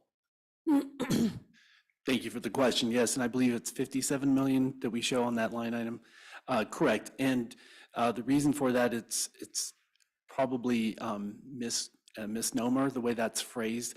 It's money that's left over from the end line, and what that money has been set aside for, and it's part of what General Manager Johnson talked about, going through the cap walk and really looking at that, is potential funding for a maintenance of way facility.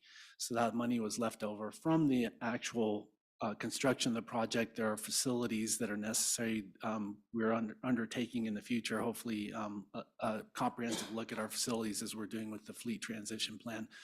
But that money has been sitting there, and it's high time to take a look at that and figure that into our strategic plan. So thank you for the question. Thank you. Anything else, Director Whitmore? I just thought the example was important to, Yeah, yeah, maybe it's a little bit of a labeling question there. it's a very good question. Thank you. Thank you. Director Guzman. Thank you, Madam Chair. This is Director Guzman, District C. Would you please speak to the inclusion of the, I believe it's $15 million contribution to the, employee pension plan?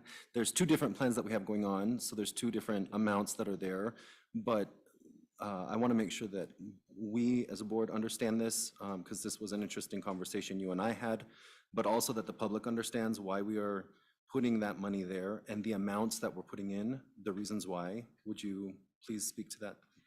Yes, thank you. So RTD employees have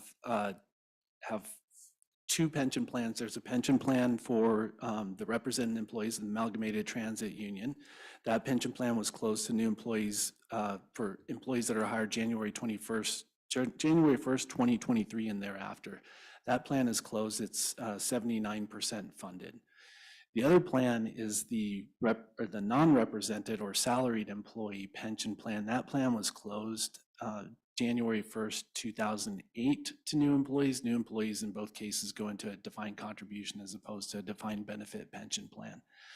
Each of those funds, that fund is, the non-represented pension plan is approximately 82% funded. So both plans are now pretty well funded. However, there is that underfunding, and with each plan being closed, that means that there's a finite amount of future contributions. So RTD, to be good stewards of taxpayers' money, certainly doesn't want to overfund it, because the rule is if you put too much money in, all the pensioners pass away, there's money left in the plan, it does not come back to RTD. So we're trying to be very strategic based on advice from both trust counsel, which is separate from employees, as well as the trust actuary. The $15 million contribution is a lump sum contribution. Since both plans are closed, previous to them closing, it was a percentage of wages contribution, but with fewer and fewer employees actually participating as active employees and contributing to that plan with an RTD match, those contributions are not sufficient. So we've gone to a lump sum amount based on the actuarial recommendation. So in the case of the non-represented employees, being at 82% funded, the actuary recommended an $11 million contribution. This is a very similar story to what was discussed in 2022 going into 2023. And I would mention that there's 5 employee trustees and 2 RTD board members serving on that trust. The actuary in that trust recommended an $11 million contribution to keep it at a certain level of funding, approximately 80%. The additional $4 million is being recommended because there are, in the non-represented plan, an employee, once they retire, can elect to either receive benefits for the remainder of their life, or they can cash out those contributions. So in our experience, it's been between $3 and $5 million of cash outs when employees retire. So in order, with the markets being where they are, same story as last year, the recommendation is to contribute the additional $4 million to cover the approximate cash out, so investments do not have to be sold at a loss in order to pay the benefits out to the employees. That's how we get to the $15 million, $11 million recommended contribution plus approximately $4 million in anticipated cash outs. Thank you. I believe Director Deschel had something to add on that. Oh, yeah. Director Bobby Deschel. I serve as one of the board's appointed trustees for the defined benefit plan, as well as the defined contribution plan. And I just wanted to add a little more color to that, right? And I think it was a discussion we had as well, which is being aware that RTD may be facing a taper ratchet down effect. And in prioritizing our employees and prioritizing employee ownership, we want to make sure that those plans were adequately funded in the event that we might not have that extra $4 million to fund in a future year, right? Where dollars, if absent any change, dollars will be tighter, right? And so while we have those one-time monies available, I certainly advocated, I think it was a welcome discussion from the employees who were there, to put a little more money in when we have the ability to do so, so that they're well taken care of. And it definitely took me a while to get up to speed on, hey, are we really underfunded? But the other reality is the actuary, who there's a lot of tests to become an actuary. I don't know if anyone here is an actuary, but the additional gains on compounding interest from that money makes it so that over time, with interest that accrues, we end up not underfunding it. We end up funding it down to a relative science. So I wanted to make sure I came back to the board as the board's appointed trustee. I should have done it earlier. That's on me. And just shared more on what was discussed, why it was discussed, and why I certainly advocated for that increase, right? The actuary said 11, and I advocated for more as well. So just wanted to share that. Thank you. Dr. Guzman? Thank you, Madam Chair. The only other thing that I have to say is this is a daunting process. It's the last time I will say this. This is new to me here as a director. But I appreciate your ability to meet with us, to break this down into small bite-sized chunks that I can actually wrap my head around. I think I would be crying if I had a 1,000,000-page document like some of our sister agencies do, okay, guys? But I also appreciate this is a little less complicated than even balancing my checkbook, so we do have some work to do as a board to find the happy medium. I'm excited to see us do a budget. Thumbs up on that. One budget, do it right, do it for the whole year, and we will meet it. And so I just want to end on a note of thanks for all the time that you have shared with me going through these items and explaining them to me so that I understand it fully. I do feel prepared to make a decision on this tonight. And I think the board then needs to pivot and do work on what our fiscal policy will look like for next year through our meetings. So thank you for that. Thank you. Director Tisdale. Thank you very much, Madam Chair. As I stated during the Finance and Planning Committee meeting, I think what we have encountered here is what I described as the Goldilocks phenomenon. In the past, we had the Papa Bear version of the budget, which was significantly closer to what agencies like WMATA and BART and DART might do in their presentations. This board asked for that to be trimmed down. This board said, can we please have the mama bear version of the budget, which is significantly smaller than the papa bear version. I think what I hear now is we'd like to get the baby bear version that is just right, something between mama and papa. That fact that we encountered the mama bear version is not, I submit, a justification to vote no on this budget, because all reasonable questions have been answered, or at least they've been available for answer, as Director Guzman just so appropriately pointed out.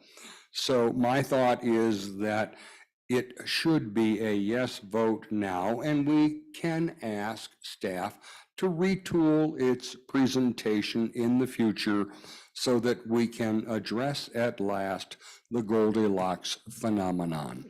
Thank you, Madam Chair. Thank you, Director Tisdale. Any other questions or comments? I have a few. Oh, go ahead, Director Rusha.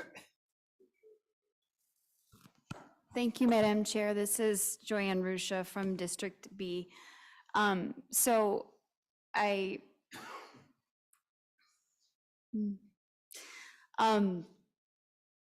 experience was different than some of my colleagues relative to getting information about this budget. And I won't go through my own punch list of outstanding items point by point, but I personally did ask for some information, including some of the points raised by our folks that came tonight for public comment. And that information wasn't given. And I can respect that we might have done things a certain way in the past, and that the agency is following our fiscal policy. But I personally can't get behind something that I can't explain. So I also have to be a no. But I want to say on the record, I tried very hard to get to yes, which is why I asked for more comprehensive summaries. What are we buying? And why I asked for more information, regarding our asset management plan and what has changed. One of the things that I asked was, can you just disclose what the original fiscal year appropriation was in capital carry forward? At one point, I was advised to submit a CORA request. Don't threaten me with a good time. But if I have to feel like I need to go through and reconcile receipts, that's a red flag. I wanted to get to yes. And I recognize our process doesn't allow for that kind of inquiry and disclosure, especially on the timeline we've created for ourselves. So I really, but I also, I'm going to use my own privilege because my mic hasn't been cut. And I'm going to ask staff, can we please get that comprehensive summary that some of us have been asking for? And for the folks in the audience today, who I think are the salt of the earth, they keep us honest, and they are our biggest fans, can we also commit to making sure that their questions are answered in a look forward moment? I recognize I'm not the chair and I can't directly dialogue, but if the chair will be permissive. I'm sorry, permissive for what? Is there anybody from RTD staff with the authority here? Can you assure me or us or members of the audience that yes, their questions will be addressed and that we will have more information on what I presume we are going to authorize tonight, what we're buying? I've heard several of their questions already answered, and I have one or two that that I was gonna put forward. So it would probably be better, if you have questions, if you want to be specific about what you're still wanting to know, that might be helpful. Thank you, Madam Chair. In the interest of time, I was just trying to recognize my colleagues. So there was a question raised, for example, regarding ticket vending machines and PCI compliance. I also noted as well, because when I was trying to figure out what we were voting on, I went back to previous budgets and I went back to the last comprehensive MTFP to see what I could find out about what was before me. And is that something that staff would be able to address this evening? Mr. McLeod? Or Ms. Johnson, whoever. Madam Chair, thank you very much. Doug McLeod and I have had conversations about this, and so he oversees the aspect of Treasury that has auspices over the ticket vending machine, so he's most appropriate to address that. Great. Thank you, and good evening. And yes, regarding the ticket vending machines, so those had been planned to be replaced. And just to give context, over the years, as we've built the Fast Tracks projects and expanded our rails, we actually have two different models of ticket vending machines. So it's long been known that there's a PCI issue that needs to be addressed. Payment card industry compliance requires that certain technology be embedded. For instance, you've probably seen at different retailers, the swipe cards, those are no longer PCI compliance. And this is a very simplified example. It's the ones that you put your card into, it reads the chip. And then there's a lot of back-end things that have to happen, a lot of encryption of data that transfers between that device and the bank, for instance. So our particular ticket vending machines, the two different models we have are on two different systems. Part of the replacement discussion that I had with General Manager when she came to the agency was very good. It was strategic. Instead of simply just replacing all of the ticket vending machines wholesale, we were going through a fair study and equity analysis and wanted to ensure that we actually not only met PCI compliance, but also addressed customer needs in terms of functionality, location, civil rights requirements, Title VI of the Civil Rights Act. So there's a lot of information and planning that's gone into that replacement. So essentially that project was put on hold in the meantime, plus COVID was going on and there was very few transactions occurring with the ticket vending machines. Suffice it to say that our cybersecurity department is well aware. They've been involved in this from the beginning and measures have been taken to protect customer data on those ticket vending machines. The issue really at this point is with the card processors, Visa, MasterCard, American Express. They have a deadline set. At a point in time, they were fining RTD $5,000 a month because we had not met PCI compliance. After COVID, they discontinued those fines. We are no longer paying those fines because we've dropped to a level of transactions that doesn't meet that threshold. So needless to say, that money has been carried forward with the plans of it replacing with the correct machines that would set RTE up for the future on a single system with correct data that's PCI compliant, that's customer friendly, that also meets Title VI requirements. That's why that funding is scheduled for 2024. We plan to go to have the scope of work completed by the end of this year and go to procurement early in 2024. Thank you. Does that answer your question? Let me just add too that I have a question. I'm going back to you to see what other questions, but I think also, we appreciate all of you coming from Greater Denver Transit to speak to us and to raise these questions and your questions. And if there are some that have gone unanswered that you would like answered, you can email the board office and we will get you answers. So I think Mr. McLeod and all of us are trying to be very transparent. So. Director Rusha. Thank you. So I appreciate that comprehensive response. For those of us who don't have the level of expertise, can you just clarify right now, I mean, is our customers' data at risk? I mean, has that do we have a stopgap measure? Is that something, or we can? I'm not qualified to discuss that. However, I don't think probably it's appropriate to discuss those details in public, but I'd sure be happy to get back to you, Director Rush, if that's okay with somebody who knows more about the issue. Thank you, Mr. McLeod. I'm not even sure I was entirely qualified to ask the question. So there was also a note about Welton Street and blank out signs, and I did make an inquiry through the board office. I noticed there's a memo in my inbox that I didn't have a chance to fully read before the meeting. So if it was addressed, I apologize, but since it was brought up, and this also came up in our Vision Zero Town Hall last week, I was just wondering if someone could briefly update us as to the status of that project, and maybe just some context for the delay. If I may, Madam Chair. Please.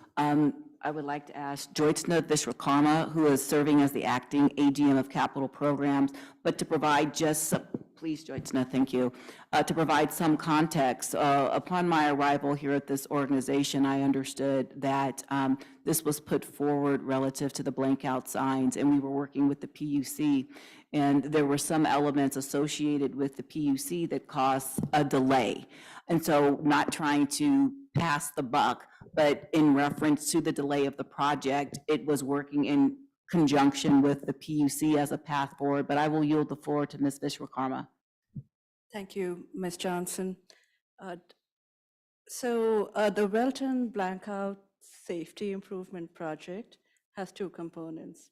One of it is to improve the signage so the motorists are more aware of the train movements. And the other component of that is to update the associated technology, because the corridor was built 30 years ago, and some of those parts are very difficult to get. So it's a contract has been awarded. It's a difficult project to implement in the sense of we have supply chain issues, all the work has to be carefully planned. We have rail service running. So folks are working on it, and we expect it will go into 2024 to be finished.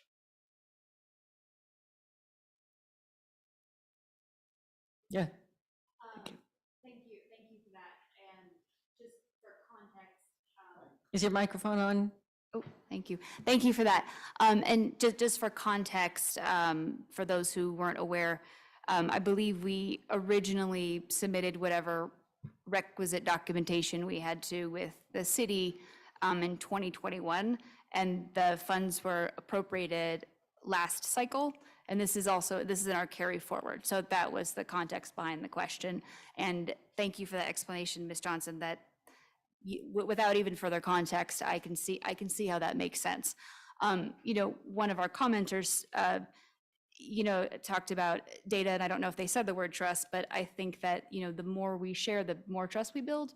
And again, I recognize that we're probably at a turning point, and next year I think I'll be in the position to say yes to a budget, but that would be just one example, I think, of how a little bit more information could build trust with the public, and maybe reduce some of the questions in the interim between meetings.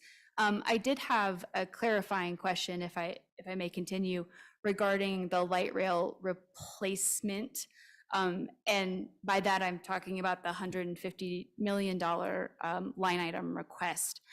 So, and I apologize if this was addressed previously while I was taking notes, but in the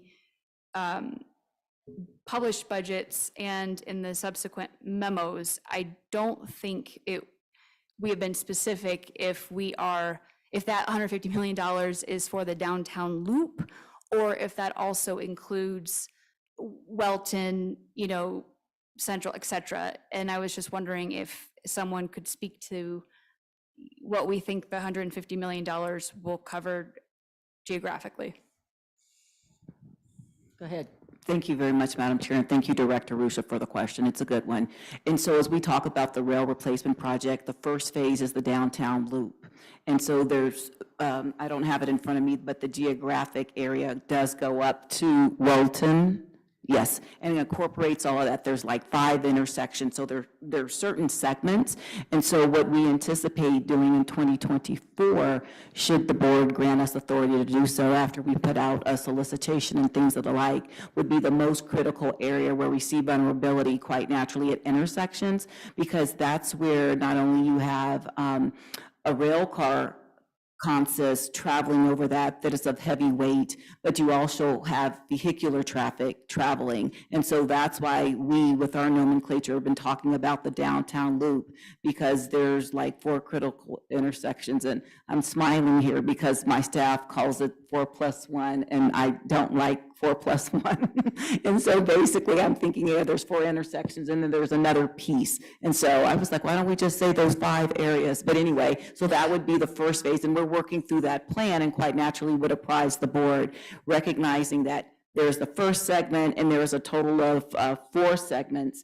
As we look to go forward, we're going through the process of factoring in what is most critical. All of it's critical, but there's some that have greater vulnerability quite naturally when you think about the age, and more specifically, there's various aspects of requirements, because when that was first opened up, October 7th, 1994, that was under construction prior to the ADA. So there are certain elements that we'd have to go in subterraneously, and those are the unknown variables right now as we work through, because there were a lot of parking lots, as I understand, down there in 1994. And so the as-bills aren't as current as one would surmise, considering that aspects of the convention center weren't there and things of the like.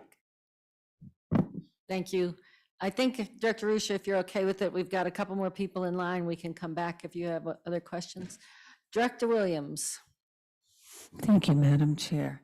I have just a couple of comments. RTD has 3 million people in our service area. I have over 200,000 constituents myself. And while I greatly appreciate the gentleman from Greater Denver Transit's interest in our routing, in our finances, in our overall agency management, I regularly hear from constituents, and I imagine that other directors hear from their constituents also on a variety of topics, including routing, ridership, overall agency management. And so I want to point out that the packet for this meeting is published on Thursday, which is several days before this meeting, and it might benefit both RTD and Greater Denver Transit if those 6 constituents would put their questions to the RTD staff prior to the meeting, where they could get written specific responses instead of everybody kind of trying to punt on the subject as it comes up right now. So I realize that they are Director Rusha's colleagues, as she said, and we're certainly happy that you're here. We like to have people come to the meetings. I wish more people would come and that more people would take time to look at the stuff that you guys look at. I'm just reminding us all that we have a whole lot of people who have interest in what we're doing. Thank you, Madam Chair. Thank you. Director Catlin. Thank you, Madam Chair. With regard to General Manager CEO Johnson's discussion about the $150 million appropriation for the downtown loop, whatever, I asked that question in a one-on-one meeting with her, and what appealed to me was that this is a comprehensive look, but I think it would be also very good, given the exercise that staff is going through, to identify, how this money will be spent and what the scope of work would be. We have some other aging lines, and I'll bring up the Southwest Corridor along Santa Fe, that we might be facing a similar circumstance in the future. So it would be, in my view, really nice to have kind of a comprehensive, with the asset management approach, a comprehensive look at all of those corridors and where we might be looking at the next investment. That's my comment. Thank you. Thank you. Not seeing anyone else, Director. That's all right. I have a question and a couple of comments. Director Rusha, did you have more? Yes, thank you, Madam Chair. So when looking at attachments B and C, new capital and capital carry forward, I noticed that hoist at district shops was listed in both. And I wasn't sure if the agency was requesting $4 million or $8 million.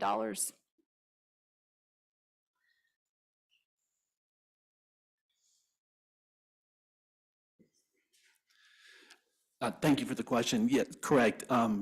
Those are actually, we're asking for 8. So the 4 was already previously approved and that work has not been completed. So we're asking to carry that forward. And then there is additional work planned in the asset management plan, which the attachment A is essentially what the asset management plan is putting forth for recommended replacements. So it would be a total of 8. Thank you for that, and I'm glad for that answer because it would be a real headache to amend the motion to, decrease it by 4 million if we double counted on accident. So, but to that end,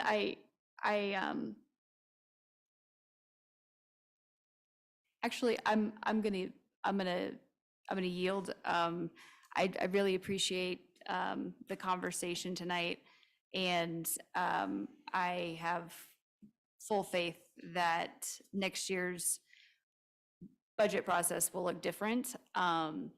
And some of these conversations in the last few months might have been painful, but I think we'll all come out better for it. So I appreciate everyone's time and I appreciate staff's time. Thank you. Thank you. I just have a question. There was a mention earlier of issues raised by the PUC and a concern that maybe the safety issues were not successful. I think those issues were raised by us, but I'd like to see if, I think it's probably Ms. Johnson to address that, please. Thank you very much, Madam Chair, for the question. So recognizing we talked about our internal audit function and things that alike, we are heavily regulated.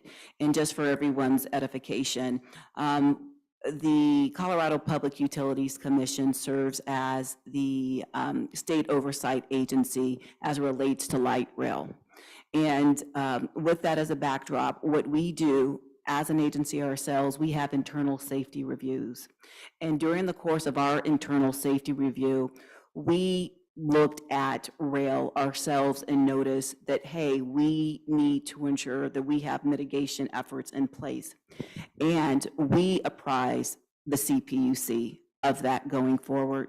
And so getting back to Director Catlin's comment relative to a comprehensive plan, that's exactly what we're doing. When we talk about a transit asset management plan, that's why it's imperative that we do this in tandem as we look at the useful life going forward, because looking at elements on a piecemeal basis to sort of, I don't want to use the word Band-Aid because we've actually replaced that. But what we do is ensure that we have track inspectors go out and we're looking at the flangeway and trying to see where we are in the critical aspects. So these are things that we're cognizant of, that we're raising our hands to as we go forward, because when we do our own internal safety reviews, the CPUC then comes back. So we call it an audit of the audit that happens here at the organization. So that's a high level just overview, but relative to 19th and Stout, which came up during public comment, our staff are the ones that identified that going forward. And it's been fixed? It has been fixed, ma'am. Yes. Okay. Thank you. Thank you. So, I've had this conversation, what I'm hearing around the room about, our fiscal policies asked for a summary. What we got was maybe too much of a summary. I've had this conversation with both our CFO and our CEO, and both of them said, yeah, let's have the conversation. Let's figure out where exactly the information we need. So it's the fiscal policy, but it's also, I think, for the Finance and Planning Committee to put in their work plan, which we're going to talk about later, but at any rate, to start soon and work with our CFO and our CEO and the budget team, who I give a lot of credit to too, and really say, you know, we've got a lot of information, a lot of questions that have come up this year. What do we need in the budget?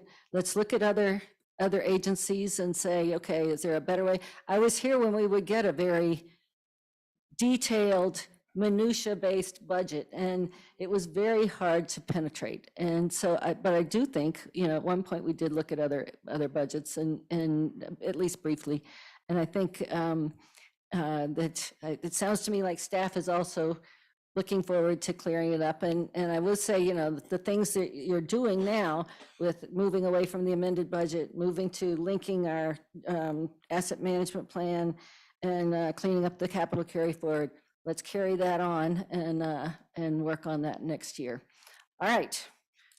Are there any other comments, or are we ready to vote? All right, let me get to our roll. And I will say that having gone through this with the questions from the Finance and Planning Committee, that, you know, I've had concerns about the summary style, but I am comfortable voting yes on this. Director Bouquet. Yes. Director Broom. Yes. Director Busick. Yes. Director Catlin. Yes. Director Davidson. Yes. Director DeShell. No. Director Geisinger, yes. Director Guzman. Yes. Director Harwick. Yes. Director Rosenthal. Yes. Director Rusha. No. Director Sloan. Yes. Director Tisdale. Yes. Director Whitmore. Yes. And Director Williams. Yes. All right, I heard 13 yeses and 2 noes. The 2 noes were Director DeShell and Director Rusha. And so the motion passes and we have adopted the budget. I am going to suggest now, before we move into still a fairly busy agenda, that we take a quick break. I have, it's about, let's see, it's 7:45. 5 minutes? All right, 5 minutes. 7 minutes? Okay, 5 minutes. Yeah, I know.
All right, calling us back to order, please.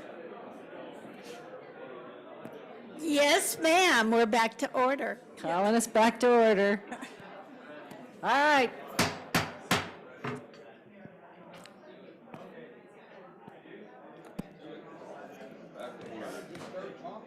All right.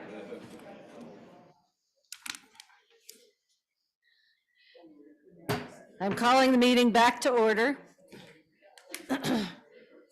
There are excuse me, I'm going to start over here.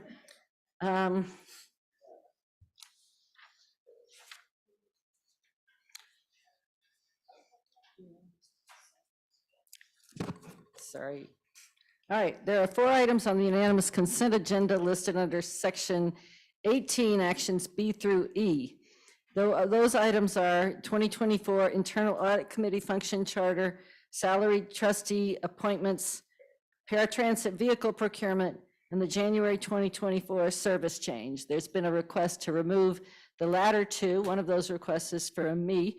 The paratransit vehicle procurement and the January 2024 service change from the unanimous consent agenda. If anyone else has a change, would like to have some discussion or has questions and would like to remove an item from the unanimous consent agenda, please let me know now. All right.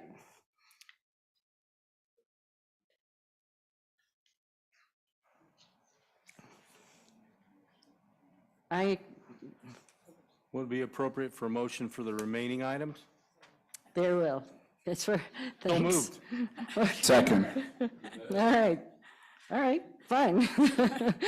We need a motion to pass the unanimous consent agenda, and we have a motion. I heard Director Whitmore, and was it Rosenthal that seconded? Okay, great. So that leaves the 2024 Internal Audit Committee Function Charter for the Board of Directors to approve the 2024 Internal Audit Function Charter, and the salaried trustee appointments for the Board of Directors to approve resolution number blank, series of 2023, reappointing Charlene Pileggi, Chief People Officer, and Bill Saroy, Senior Manager, Transit-Oriented Communities, as trustees with terms expiring December 31, 2025, and appointing Jenny Waski, Senior Specialist Benefits, with a term expiring December 31, 2024, to the Salaried Employee Defined Benefit Pension Plan, or the DB Plan, and the Salaried Employee Defined Contribution Retirement Plan, DC Plan Trust. We have a movement and a second. Are there any no votes on this action? Okay, seeing, I believe everybody's back. Seeing 15 yes votes and 0 no votes, the unanimous consent agenda is passed. There are 6 recommended actions on the agenda tonight, listed as section 19, actions D through I. The first action, D, is for the paratransit vehicle procurement. For the Board of Directors to authorize the General Manager and CEO or her designee to enter into a contract with Model 1 Commercial Vehicles, Inc.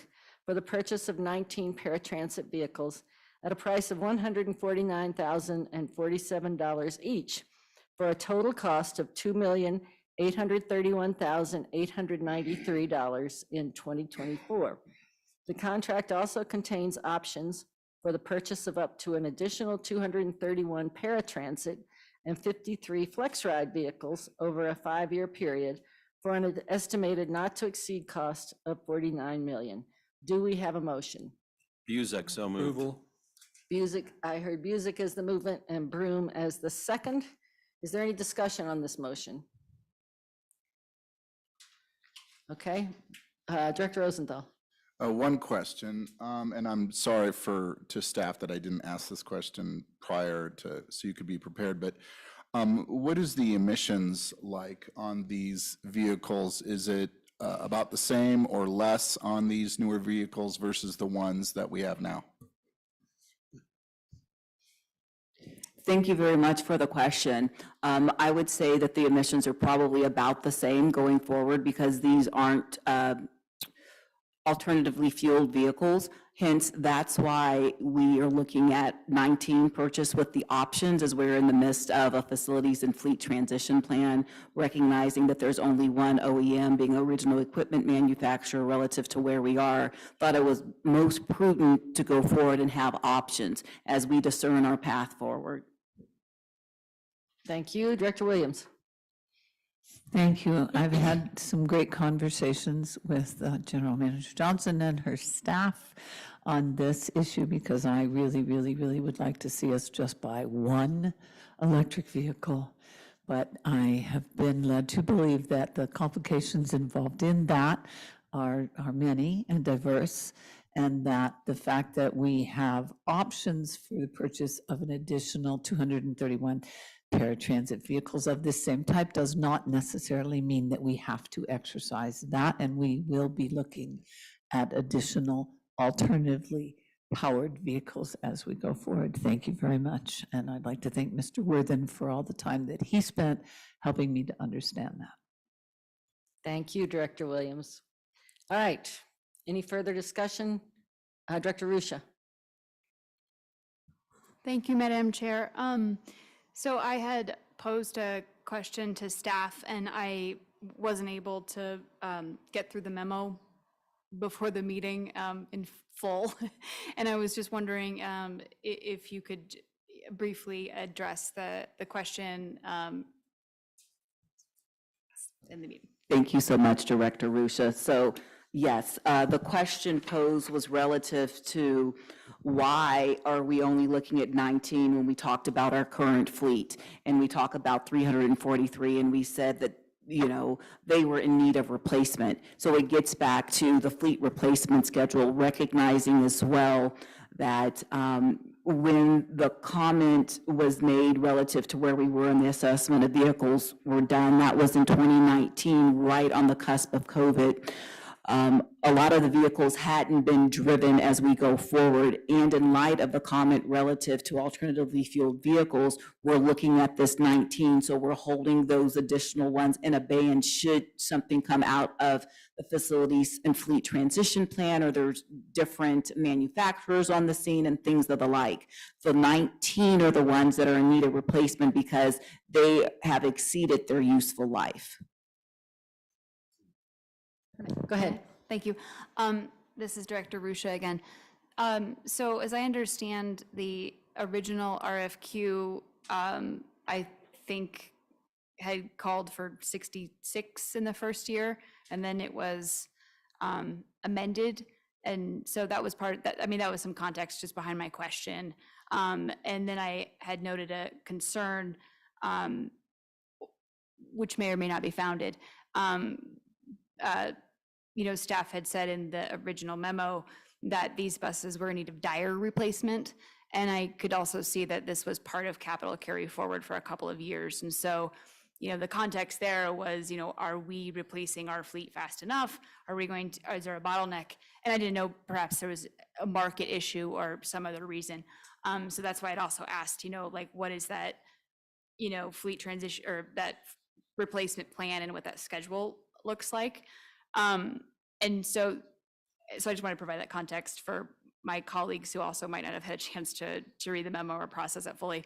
I did note, I see there is a comment, I think, if I read this correctly, that we might consider not purchasing the same configurations in. Could you address that? Thank you. Yes, thank you so much, Director Rusha. And just for point of clarification, we had a request for proposal, not a request for qualifications in reference to the solicitation. So recognizing that we need to engage actively with our end users, i.e. the customers, as we go forward, what we're endeavoring to do is work with the community that is actually utilizing these vehicles to discern the best path for it. I can speak from a place of knowing when I first came on board here at this organization and I set up recurring meetings with representatives from the disability community, there were things relative to the ride not being comfortable. For those that may not know, there's not currently an equipment manufacturer that makes paratransit vehicles. hence they are retrofitted. And there are a lot of differences with that as you go forward. So we want to ensure that there's an understanding from the community and seek input relative to what might be optimal. And so we are going to embark upon a comprehensive engagement process as it relates to the configuration of the vehicles, since that's why they could change. If I, Go ahead. May I? Thank Yeah. you. Thank you for that explanation. And so I guess I have a process question to anyone who can answer it. The recommended action before us is an option for initial purchase, and then, sorry, I'm trying to read and speak at the same time. And then, I don't know, we call it extension options, or I don't know what we call this in procurement parlance, but essentially there's initial purchase, and then over a period of time, if we want to, we can buy more. Is that, okay, thank you. So is this recommended action giving our GM CEO authority to do that pending future budget authorization, or will there be another conversation about potentially, different vehicles? It's just, I'm trying to. Madam Chair, if I may? Please. So while the action talks about the 19 paratransit vehicles at the price for each, recognizing the delegation of authority as we know it to be today, if we were to exercise this, I would have to come back to the board. And I think this is a critical element relative to the board being kept apprised, especially as we engage with our communities holistically to discern the best path forward. Okay, thank you for that clarification. I was going to be a no vote on this one. I will be a yes, and I appreciate the time. Thank you, Director Rusha. Director Deschel. Thank you. Is the additional purchase option at the same strike price for paratransit? I know flex ride vehicles are slightly different, so I don't expect they'd be the same price. So with that, I will ask Mr. Worthen. He's online and his hand is raised. His camera is not working. So if Mr. Worthen, if you could go forward and address that, because he has auspices over fleet. Great. Thanks, Mr. Worthen. Go ahead. Thank you. Hopefully you can hear me okay. I apologize. I'm in a place where I have limited cellular access right now. To answer your question, Director Deschel, if I understand it correctly, by exercising this contract as we are bringing it forth to you, the initial contract price is guaranteed, and then depending upon the length of time, there are markups, but the markups are limited to specific to the contract itself. So we would pay a higher price exercising it down the road in accordance with the contract. But this locks that in though, whereas if we do not lock in the options at this point, we would have to completely rebid and would be more than likely facing much higher cost for purchasing vehicles down the road. Great, thank you. Thank you, Director Harwick. I have a few questions here, two in particular. So I'm just curious, and you may not know this at this point. What do you think engagement looks like for the disability community as we're looking to reimagine these vehicles? I'm just curious what that looks like, and even just how much ability there is to make these reconfigurations on building, and if they are viable, why haven't they been done sooner? That's question number one. And then question number two is, as we're talking about, the fleet replacement of our buses, and then potentially, bringing in, alternative transport or alternative fuels or batteries or whatever on these. Also, is that part of the transition plan, or is that something else that we're going to have another consultant come in and talk to us about what that vehicle transition looks like as well? So those are my two questions. Go ahead. Thank you very much for the question. And I see Mr. Worthing's hand is up, but I will start and ask him if there's additional information. So a couple of things as we talk about reimagining vehicles. In reference to my previous comments, when I engage with some representatives specifically, we were talking about the comfort of the ride because the suspension is done a little differently. And the conversation ensued for like a person who's legally blind or with limited vision, what that experience may be. We actually had members of the team go out and wear devices whereby they could experience it firsthand. So when we talk about what might the configuration look like, it runs the gamut, and I can't answer that at this juncture, because we want them to be involved, and it's very analogous. I will speak from a place of doing this at different agencies where we have had individuals come in and help us, talk about the seating capacity. Should there be extra room for a PCA, a personal care attendant? We don't want to have necessarily seats that are facing backwards if somebody had vertigo or something of the like. So those are the types of things we're talking about as we look to reimagine the experience going forward. I think it will be critically important for us to help discern, for them to help us discern what that path is. And then as we talk about paratransit vehicles, I'd be remiss to state that, yes, we as an agency procure vehicles and we have third parties that operate them. As we look at the fleet and facilities transition plan holistically, we are looking at everything, and that was the intent. So we'd have an understanding of where might we be, and this is a plan that will lead us to make informed decisions relative to what it is that we can do. Because there could be a time in the future where a recommendation could be put forward. Maybe it's more prudent for RTD to operate those vehicles, and I think all of that is on the table. So I just wanted to try to address that question to the best of my ability. Mr. Worthen, your hand was up but went down. Is there something you'd like to add? Yes, I thank you, CEO Johnson, and thank you for the question, sir. When we start talking about configurations, one, these newer vehicles do have a better suspension, so they should offer a better quality ride. But as we start looking at a longer term, our fleet plan, we're not just looking at whether or not we should purchase wheelchair-equipped vehicles, but whether or not we should look at a fleet mix that includes vehicles that may be sedans or smaller vans, and that may impact how we configure vehicles down the road as well. We also have heavy engagement in the past. We have engaged members of the disability community to provide feedback and on vehicles and vehicle configurations, and some of that is going into the existing procurement. But as we start talking about other types of vehicles, more than likely we will have to do separate procurements for those. We may have some ability to purchase some vehicles off of state contracts, but if we start looking at alternative fueled vehicles or large numbers of vehicles, we will probably have to go out for a separate contract for those. And I believe that was one of your other questions. Thank you, Mr. Worthen. More, Director Harwick? Yeah. This is more just because this sort of overlaps with my day job.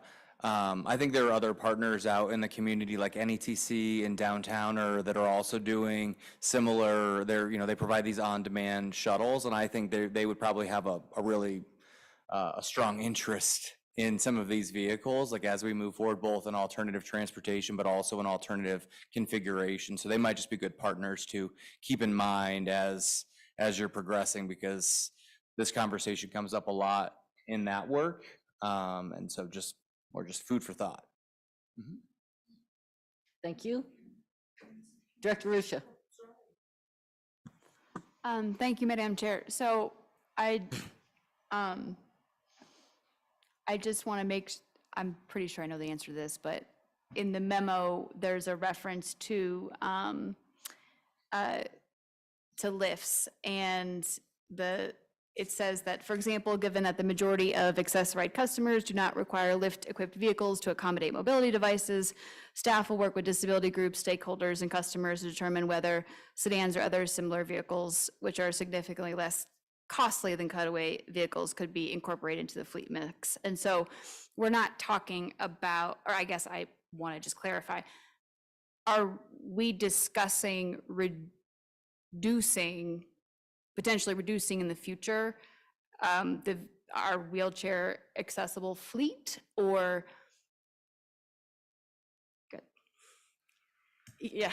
Thank you. So that's why we're having discussions, because as we look at data, and we know there's been conversations regarding the availability of WAVE's wheelchair accessible vehicles.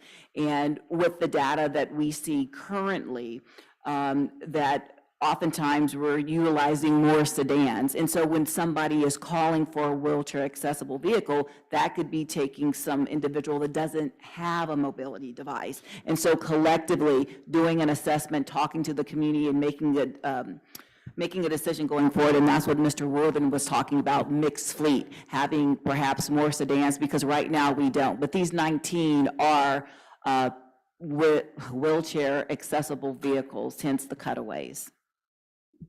Thank you for that. And I had to ask because you can have a wheelchair accessible sedan, or I should say like a van, right? That doesn't have a lift. And so I just wanted to make sure that is what I read, because I misread it the first time, it sounds like. I recognize this is going to pass anyway. I'm going to respectfully decline to vote yes, because I just don't know what I don't know when this was too much information in a short amount of time. And I just have concern that, we, even if we had best intentions, that, we might be moving we might be getting ahead of ourselves. And again, I don't know what I don't know. And so I can't comfortably vote yes today, but I really appreciate the dialogue, and I trust that, we'll continue to dialogue with members of our community who will be most impacted by this decision. But as we saw, I just have to say it, like, as we saw when we moved to on-demand,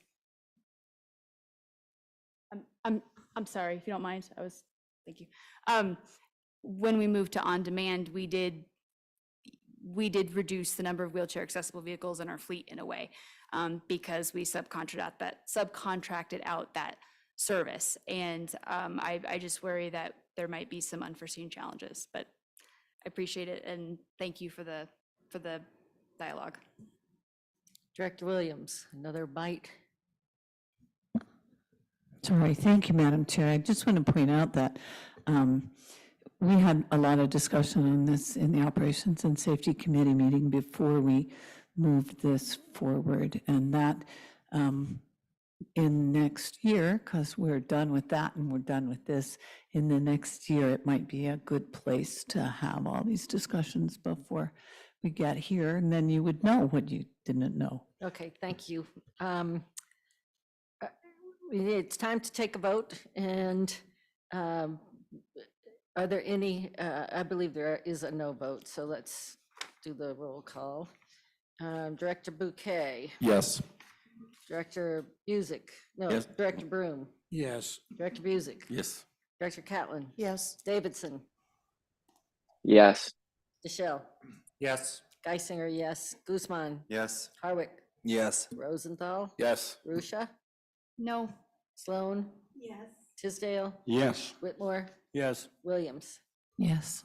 Okay, action E, January 2024 service change for the Board of Directors to approve the January 2024 service changes as revised and summarized in attachment A, and to authorize the general manager and CEO or her designee to execute contract amendments as necessary for private operators impacted by these changes. Do we have a motion?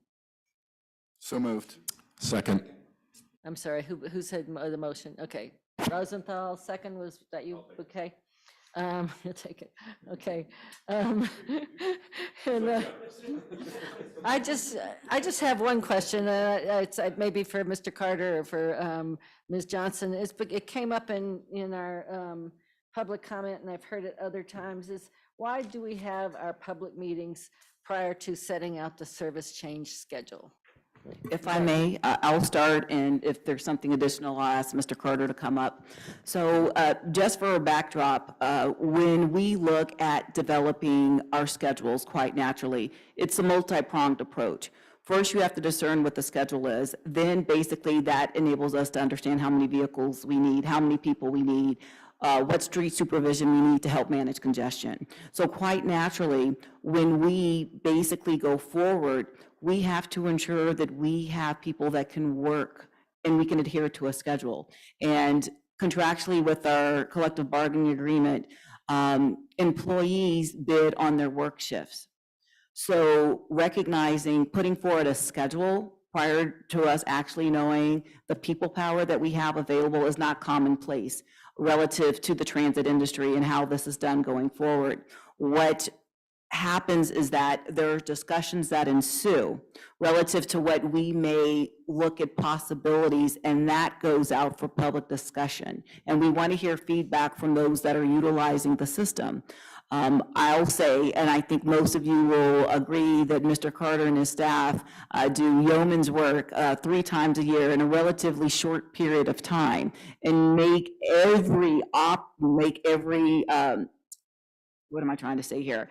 Try to make every effort to address those concerns, specifically as it relates to where we are right now. We bring this forward to the board. Now, recognizing that we have to go through this process, there has to be a bid on the work. You all are approving if in fact you're inclined to do so, approve the service modifications. There will be a bid for employees to bid on said work as we go forward. We don't do that in the front. And I've worked in the transit agency, in the industry for a period of time. I'm tired. I think it's very obvious. My jet lag is kicking in. So that's where we are. Mr. Carter, is there anything you'd like to add? Please feel free.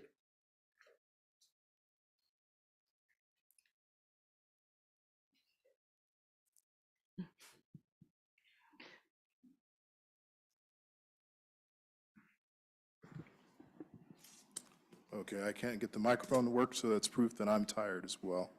That said, first and foremost, I do want to thank the members of GDT for coming and also, populating our public hearing process. So we haven't had a lot of that, over the past few years with the pandemic, but I do want to assure them that it's quite normal in the industry, in the transit industry, that things like a service or a schedule change, a minor schedule change, it's not something that is even taken to a policymaking board or a policymaking group. It's something that is seen as routine maintenance on the system. So with the public outreach, the purpose of the public outreach process is really to talk about some of the larger changes that affect the riding public and the system as a whole. And among our guiding principles is to look very closely at the effects of our proposed or recommended actions, how it would have an effect on the system as a whole. So I will say, in the defense of my work group, and that is often we come back to the board of directors with changes to the initial recommendation. You can go back through and look at many of our past service changes, and you will see identified in those board reports additional changes that were brought up as a result of further analysis of our system, and as a result of the public process, and as a result of operator input. And we do make changes to that, but as CEO Johnson mentioned, we have a schedule to keep in order to make the changes and get the changes ready for the vote, for our operators to actually vote on their work. And so it isn't commonplace for us to have a schedule already in hand for the public to review. So I'm not saying that's not something that could happen, because it does when we do major changes or make major changes to a network, like the addition of a new rail alignment. That's when you'll see something like a schedule and the whole service schema provided. However, when it's routine maintenance, we just don't have the bandwidth to do that. It's not to say that it's not something we want to discuss with the public, but we don't have the bandwidth to actually do that. So with that, I would close or answer any other questions. Thank you, Mr. Carter. Director Williams. Thank you, Madam Chair. I just want to thank Mr. Carter. I've been doing this job for 7 years now, and I cannot tell you how many times a constituent of mine has reached out to me to ask me, can we stop a block earlier? Can we come 15 minutes earlier? Can we work on the transfer from one to another? And Mr. Carter and his team repeatedly have either done it or explained why not. And so I am truly, truly grateful for the concern that you and all of your team show for our riders. So thank you, sir. Thank you, Director Williams. Director Rosenthal. Thank you, Madam Chair. And to build off of Director Williams' statement, definitely thank you, Mr. Carter, and to all of your staff and to all the staff of the agency. And especially to thank everyone involved in changing Route 65 on Monaco Parkway.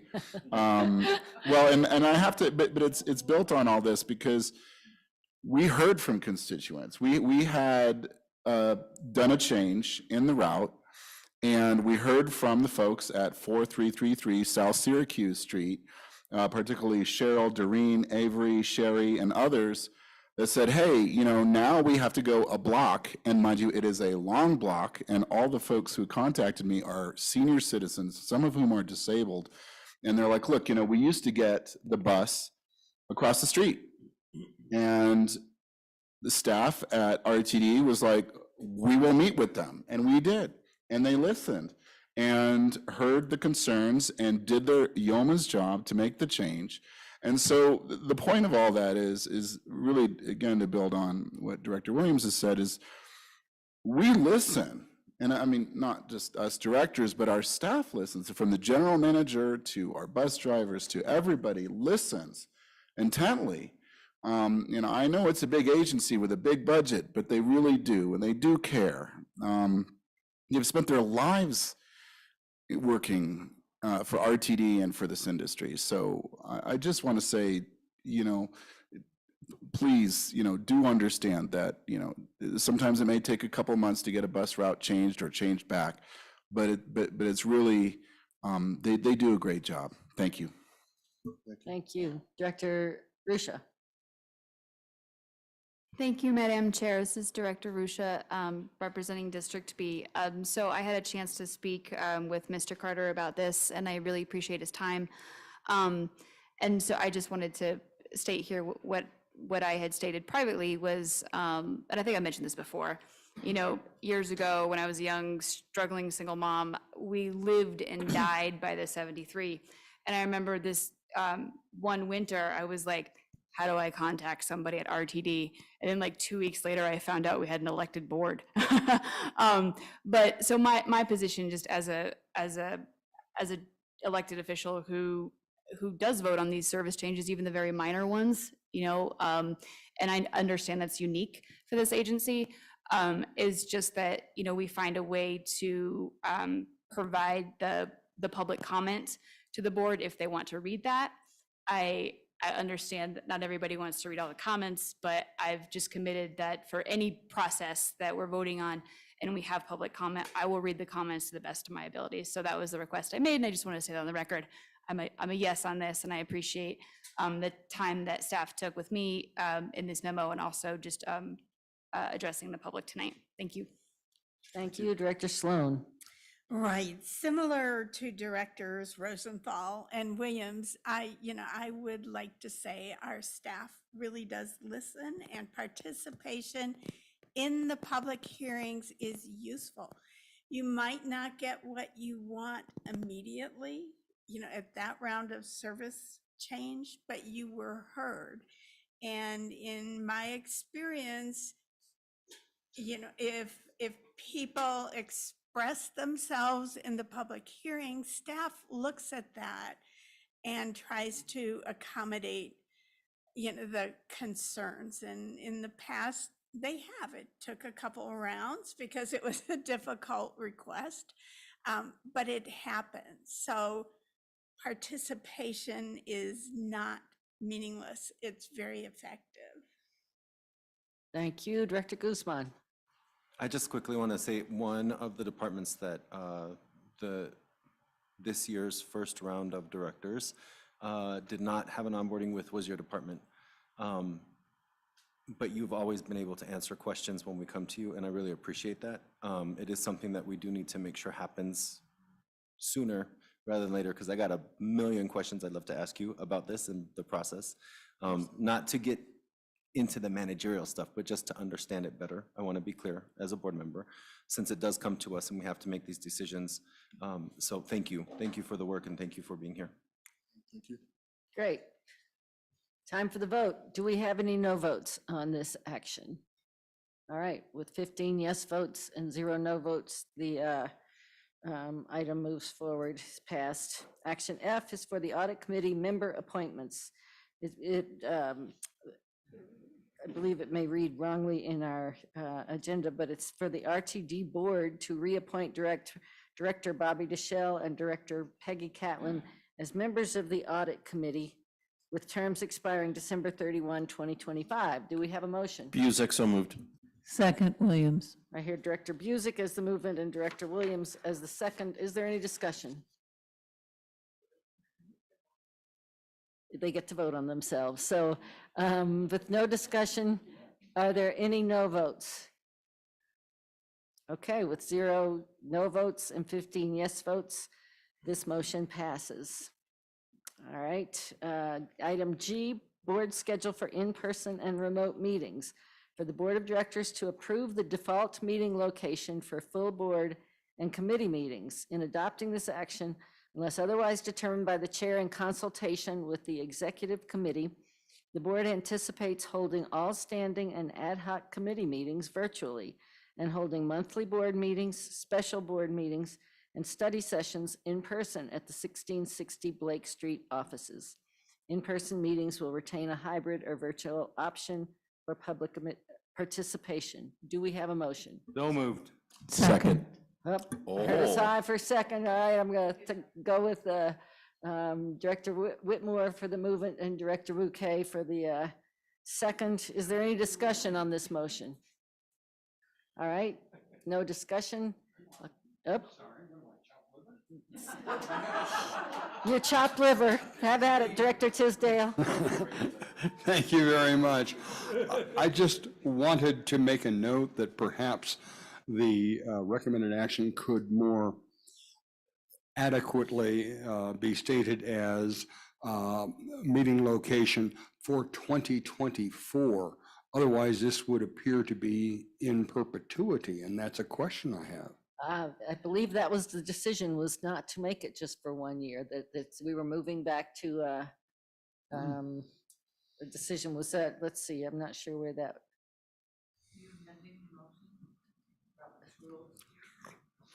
Not if there's not appetite for it, no, thank you. I'm full. You're full? Okay. All right. All right. Director Deschelle. Yes, I just wanted to quote one of my fellow colleagues, which is, if the board makes a decision it wants to change, the board can always move to change it. Who are you quoting, Director Deschelle? Okay.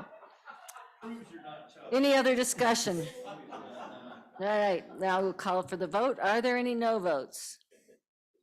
With 15 yes votes and 0 no votes, that motion passes. All right, H, revised Board of Directors expense and reimbursement policy.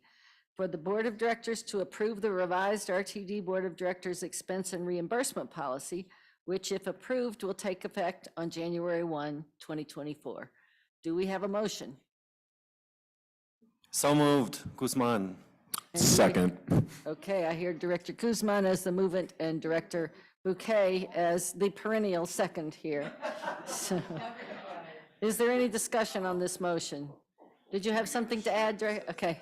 Is there any discussion on this motion? Absent that, are there any no votes? All right, with 15 yes votes and 0 no votes, this motion passes. All right, finally, action I for the bylaws amendment, director informal meeting process. for the Board of Directors to amend Article 4 of the bylaws of the Regional Transportation District to establish a procedure for informal meetings to engage in discussions of public business with 3 or more members. Do we have a motion? So moved. Second. I hear Director Sloan as the movement and Director Catlin as the second. I believe I'm listed as the presenter, and I'm just going to take about 30 seconds to say that this came up earlier when there was a question about whether we were complying with the open meetings law, and people were concerned about whether they were. We can do these meetings as long as we're complying with the open meetings law. I think the Vision Zero meetings are an example of how that is happening.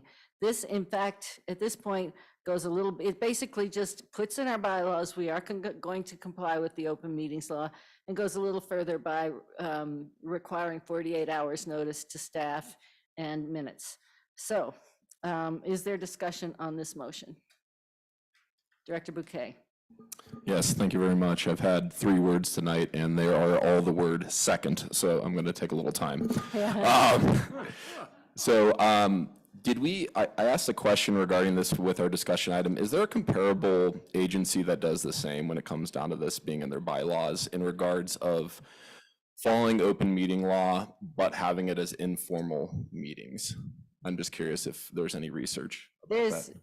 I don't think there's any research, but really any meeting, as long as it follows the open meetings law and the other laws, the ADA and Title VI, which there may be an amendment proposed. As long as we're following law, we can do this, as long as we're following the open meetings law. So really what we're doing is putting it in our bylaws and actually being more strict about getting the word out to people so that the board knows and the staff knows, and we keep minutes, so. And I guess the other point would be regarding public accessibility with these informal meetings. I see that Blake Street will remain as a location available to directors who wish to utilize it.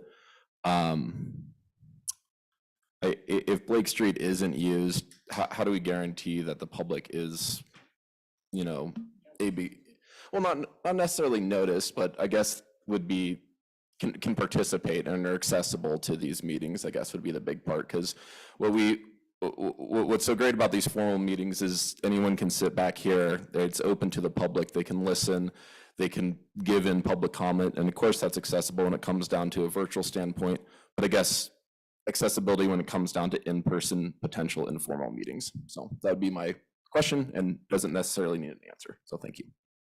Okay, thank you. Do you want to say anything on that? Just briefly, yes, if ADA and Title VI apply, it would be up to the directors calling and planning the meeting to make sure it was not only in compliance with the Open Meetings Act, but the other requirements for public meetings. And these would definitely be public meetings. Is that all? I just have concerns on that, but that's where I'll end. Thank you. Okay. Director Guzman, I believe we actually may have an amendment being proposed. Are you proposing that? No. Okay. Go ahead, and maybe we'll get that amendment here in a minute. It may lead to it, but I'm not doing that right now. Okay. I do have a question. Something that we've heard over and over this year is that we are a recipient of federal dollars, which does invoke the need for accessibility in terms of language, maybe transcription or interpretation services at these types of meetings, depending on what they are. They're supposed to be informal, they're not supposed to be about policy. But I do have a question along those lines as well. They could be about policy, but go ahead. They may be, but they're not necessarily about that, right? That's part of it's informal to get to something that may lead to a policy request by the board of directors, as I understand it. That's what was presented, that it's not necessarily just 3 people getting together to determine policies to be brought to this board, but it may be the networking of 3 or more directors who have a common thread, either in their area or whatever. And so that being said, there is a need as a point of clarification to discuss the fact that we receive federal dollars as an agency. We oversee the agency. Are we bound by that law? If we are, then Title VI needs to be included in here fairly and securely, and that will in fact impact financially the budget, right? Either the directors that have to pay for those services. For example, I'm speaking to all of you in English. I have done so all year long, except for when I've chosen to speak in Spanish or you've allowed me to, but you don't know how brilliant I am in Spanish. You see a filtered version of me speaking to you and communicating in English. We haven't used ASL in here. We have not used Italian or Portuguese or French or Russian or Polish for that matter. I do you the favor. Let me make that clear again. I do you the favor of speaking in English. So while I'm over here doing mental gymnastics, scribbling out my notes as fast as I can to keep up with you, I've never once asked for a Spanish interpreter to be here to assist me in doing this. But if we have a meeting, I have that right. Who pays for it? I can't push it back on my constituents. Do we take care of that or not? And it's a legitimate question in reference to this particular bylaw because it binds us as a board, which is something that we have refrained from doing all year long. And I want to make sure that this is something that is liberating us to do our work and not binding us in an unfair way. I have constituents that would need that, and I would have to respect that.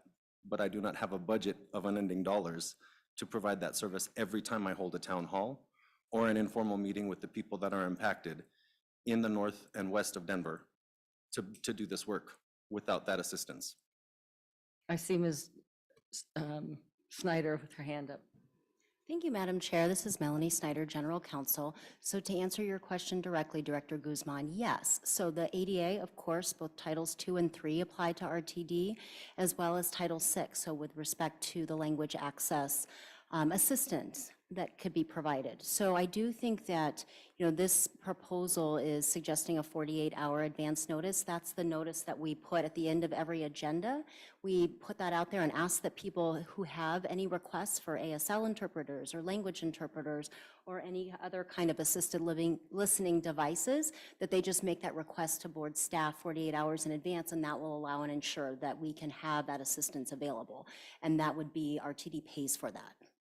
And so that would apply to these informal meetings as well, because we do have an obligation to follow those laws for all of the programs and services that we offer. You're welcome. Ms. Risha, do you have an amendment to raise to this? No? I don't, but Director Broom is ahead of me in the queue. Okay, I just thought we'd cut to the chase if you had an amendment. Okay, Director Broom. Thank you, Madam Chair. I just had a question. Will there be a requirement that RTD will have to furnish a staff member to attend these meetings so that they make sure that they turn the lights off and lock the door when they're done having a meeting somewhere? No, I don't think so. I'm going to have to vote no on this. I guess we assumed the directors could do that, but that's fine. Director Rusha. Thank you, Chair Geisinger. So in full disclosure, I did speak with some of the proponents behind this bylaws change, and I did ask if we could include ADA and Title VI, because as a director who has had informal meetings, air quote, meaning joint town halls, this is something that we have had to deal with. General Counsel Snyder noted that, yes, RTD would assume the cost, but I think what Director Guzman was getting at is which cost center. And right now, we have been told that the policy is if you require access for yourself or your constituents require access for your meeting, that comes out of your director budget. And so what we did for our Vision Zero meetings is we budgeted that for next year and for the rest of this year. I was told I had to budget for closed captioning. Now, as a person who represents the other district with the second highest LEP population, I will absolutely not ever have a town hall where I cannot ensure language access and transit justice. That's not how I do things. I don't think it's how my predecessor did things. And what I have been told is, well, if you come to the end of your local budget, because we're getting language interpretation services, go to the chair and ask for an additional appropriation. So the reason why I bring this up is because it's not so much the bylaws language. I thought it could be a little cleaner, but it's the accompanying memo that says directors are on their own. We have, I believe, gone through great lengths to ensure that we are compliant with OML. We're noticing, we put stuff in Google Drive so everybody can access the materials. But we did have some questions about OML compliance because we don't have staff, and I respect staff has other things to do as well. But without that help, I was actually kind of concerned because if I take minutes, well, who do I give my minutes to? I mean, technically, I think that's the secretary or the board office, but like, where do those minutes live? And, if there was a open records request, how does that get handled? Just like things like that. So I understand the history behind this bylaws change request. And as it's been noted, we can have informal meetings even without this change. But I guess I just want to caution my colleagues that it doesn't stop here. I think we need to work out some SOPs to ensure that we are compliant with OML, with ADA, with Title VI. And that we do have to address the cost center issue in an equitable way. Because the last thing we want is any director feeling like they can't have a town hall because they don't have money in their budget for interpretation services. Or, directors, I'll stop there, but I'll stop. Okay, Director Sloan. Yes, thank you, Director Rucha, for bringing that up. This board and the agency has decades of experience of running formal meetings, committee meetings, ad hoc committee meetings. Your Vision Zero meetings you have been pioneers in learning about running informal meetings, and thank you for that. You pointed out there are some, I can't say details, some procedures that need to be worked out. I don't believe they belong in the bylaw itself. And after we talked, I thought maybe the first informal meeting after we pass this bylaw would be anyone who's interested in putting bumpers around how we're going to do it. But I think this bylaw recognizes what's already being done and describes it adequately for our bylaw provisions. So, I would say, no, this isn't the complete answer, but it does recognize what is already happening. Thank you. I just have one comment and one question for Ms. Snyder, which is that we've talked about having a discussion of general accessibility for our meetings, probably in our January board meeting, executive committee, and then the board meeting. Does this bylaw commit the board to particular processes in terms of costs?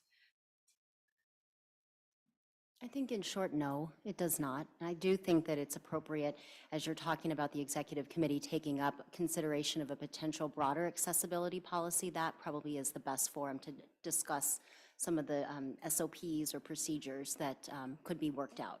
Okay, thank you very much. You're welcome. Director Tisdale. Thank you very much, Madam Chair. I did have a discussion earlier with Director Rusha relative to some of these points and some of the questions that have been raised by the other directors. And the question is whether we should also amend Article 4, Section 7, just to add the ADA in Title 6 in that. It's, and I'm sorry, page 182 in your packet if you're looking for where I'm speaking. Article 4 is where this bylaw would be inserted. Section 7 toward the end of that in 7A says all meetings ... shall be conducted in accordance with Colorado Open Meetings Law ... The question is, should we include ADA and Title VI there? It would be nice, we could do that. I submit it's actually not required that we do that, because at the end of the bylaws, it does say that these bylaws are subject to all other applicable laws and rules that impact the RTD. So I don't know that we need it, but it was discussed at one point that maybe it might make people feel more comfortable that we had specifically considered it and put it in. By the same token, these standard operating procedures that are being discussed, the SOPs, could address that as well. So I just make that comment from an editorial point of view. I would be in support of the bylaw amendment, knowing that it does need some parameters built by virtue of SOPs or otherwise. Thank you, Madam Chair. Director Rusha. Thank you, Director Tisdale. Thank you, Madam Chair. I'll be brief. I did want to clarify that the reason why I didn't bring forth or circulate a motion to amend is because I didn't know if I had the consensus of the folks bringing it forward. And we were short on time. I also didn't know what the discussion would be like with my colleagues. So I thought that if there was consensus, we could do it here. That being said, you know, we already have to follow OML. It's already in our bylaws. And I do believe that when we go through the process of stating what our bylaws are, we're also talking about our values. So if we're going to insert an additional 2 paragraphs regarding informal meetings and OML, that is a statement saying that we believe in transparency. And therefore, I do think it would be appropriate for us to also state that we, you know, firmly intend to comply with anti-discrimination laws. So I just wanted to give some context for that, but that's why I didn't circulate something, because I didn't know where we were as far as consensus. But thank you. Okay, if somebody wants to make an amendment, that's fine. If not, we'll just go ahead and vote. Okay. All right. I'm going to do this by, I'm sorry, Melanie, did you have something to say? No. I'm going to do by roll. Director Bouquet. No. Director Broom. No. Director Busick. Yes. Director Catlin. Yes. Director Davidson. Yes. Director DeShell. Yes. Director Geisinger, yes. Director Guzman. No. Director Harwick. No. Director Rosenthal. Yes. Director Rusha. Respectfully, no. Director Sloan. Yes. Director Tisdale. Yes. Director Whitmore. Yes. And Director Williams. No. All right, let's see. 6. 1, 2, 3, 4, 5, 6, 7, 8. I have 6 to 9. The yeas. No, it passed. I'm sorry? Oh, it's right. It passed. It failed. Okay. That's right. All right. We're done with that.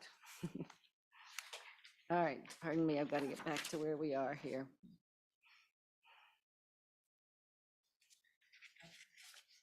Discussion items. I think we can keep these, well, let's move forward. Potential bylaw amendment, committee work plans.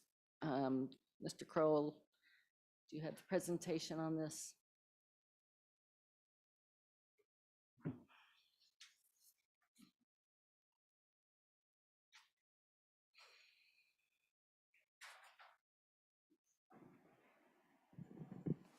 Thank you, Chair Geisinger. I came over earlier in anticipation of discussing the other item, and so I wasn't as prepared this time since I didn't have anything to say on the last one. So this is contained on pages 258 and 259 of your packet. This is a proposed bylaw change that arose out of the conversation at the October Fall Study Session around committee work plans. The simple idea of a committee work plan is that each committee, each standing committee and ad hoc committee that you all impanel would meet in the early stages of each fiscal year to discuss effectively what they were going to either pass as a recommended action or discuss as a matter of policy throughout the preceding 10 to 12 months. These are really effective tools to assist staff in preparing appropriately for board member requests and meetings. They're also really effective tools for ensuring that members who aren't necessarily in positions of being the committee chair, vice chair, are empowered to provide input on what a committee that they serve on discusses and looks at over the course of the year. It's a great way to manage the workflow that is required to come through the board on the standing committees. As you all know, a lot of what you pass are contracts and various things when assets reach the end of life. So you'll have a sense of what is coming down the pike for you all, and also be able to fit in things that you all find valuable to bring forward and discuss with your peers. Currently, your bylaws have an outlet for directors to come together and take a 3-director initiated action or request a discussion item through 3 directors. That is a pretty brute force tool. It protects, I think, the rights of certain minority viewpoints on the board. Committee work plans are really a more streamlined, effective, and efficient way of bringing forward ideas for your colleagues' consideration that I think the 3-director rule covers right now, but committee work plans kind of take that a step further and allow you all to bring forward ideas in a manner that is, I think, more collaborative and focused on consensus building. So I've proposed language in the bylaw for a bylaw change. This item came before the executive committee. There were no comments necessarily then. I'm open to any comments or suggestions now. The process would then be in January to, after incorporating any additional comments, to bring this item back through the executive committee as a recommended action, and then for approval at the January board meeting. Director DeShell.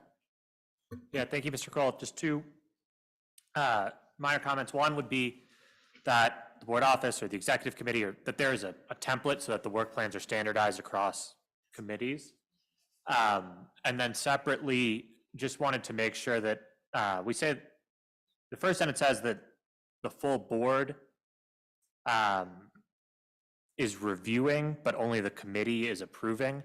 And was wondering if you could talk more on the intent and idea there. Yeah, so to both of your points, the first point, Director Catlin actually had made the same requests, so duly noted. As I was contemplating how this would be structured, if you all had a change to your work plan, I didn't want that necessarily to have to be approved by the full board every time there was a change, and so that's why I included the language review. At any time, obviously, the board's authority would trump that of any of its committees, though.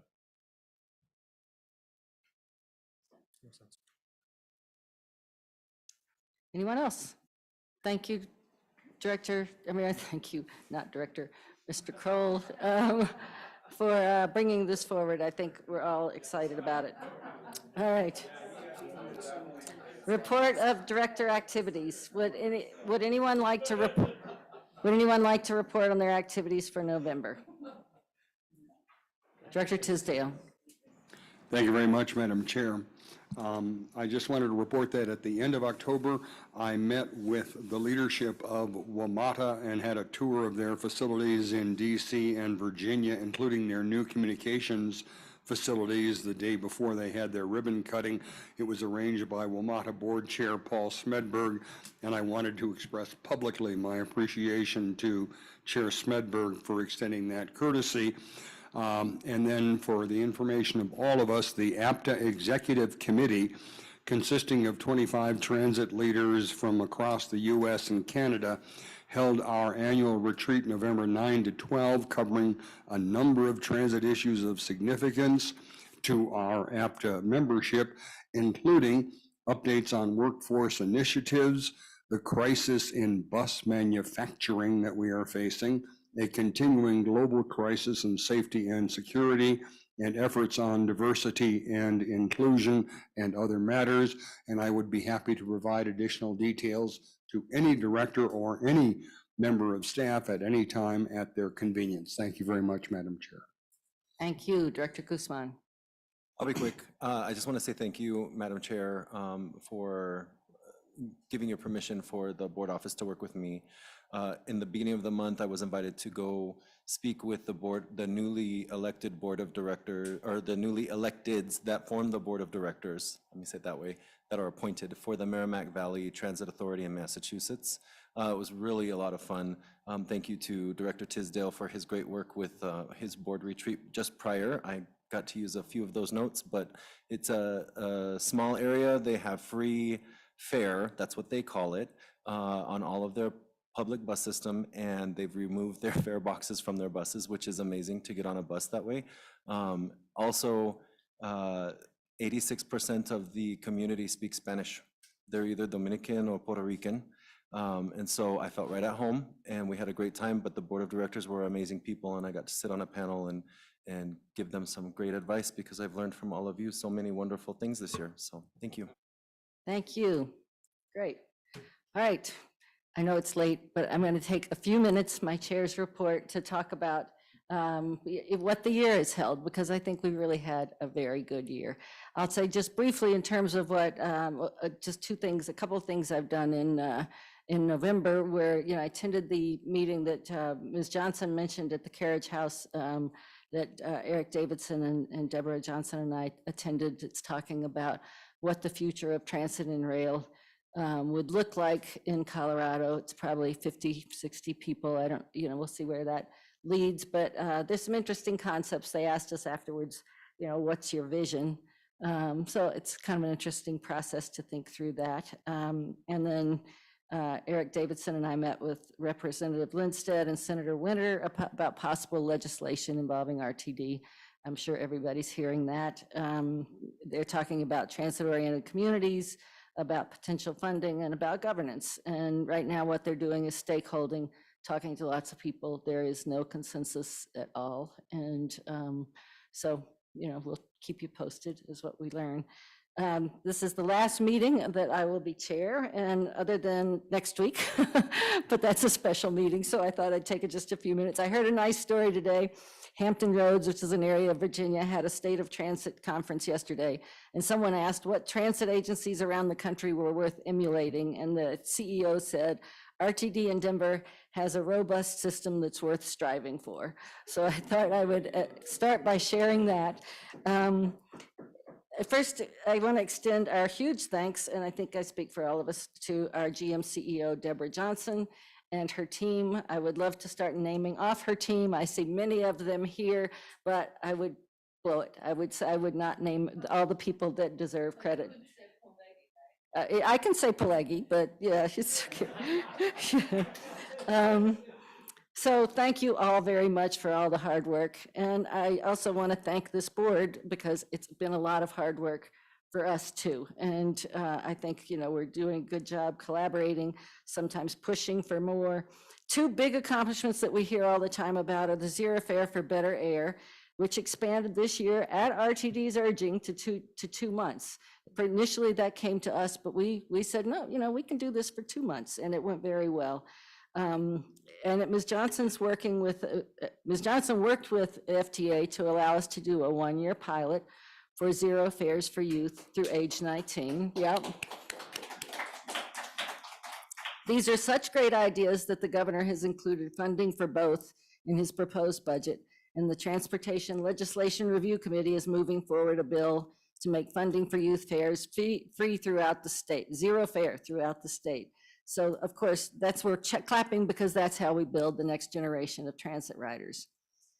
In my mind, almost outshining both of these was the Fair Study and Equity Analysis that was conducted and resulted in lower, less complicated fares for so many of our services. For those who haven't been on the board that long, I would have to say that this would never have happened in the past before this leadership. And I'm very appreciative of Ms. Johnson's leadership there. A monthly transit pass for people who qualify for discounted fares starting in January is $27. Astonishing, right? It's a great thing. Except for airport rides, transit fares throughout the district go down in January to $2.75. So for anyone still on this Zoom call or listening in the future, come back, come ride to RTD. It's going to be less expensive, and I think one of the other things that is making it better is the Respect the Ride. It's a very popular plan that draws our customers in to support the work that our staff is doing in making our facilities, buses, trains, and stations safer for people riding.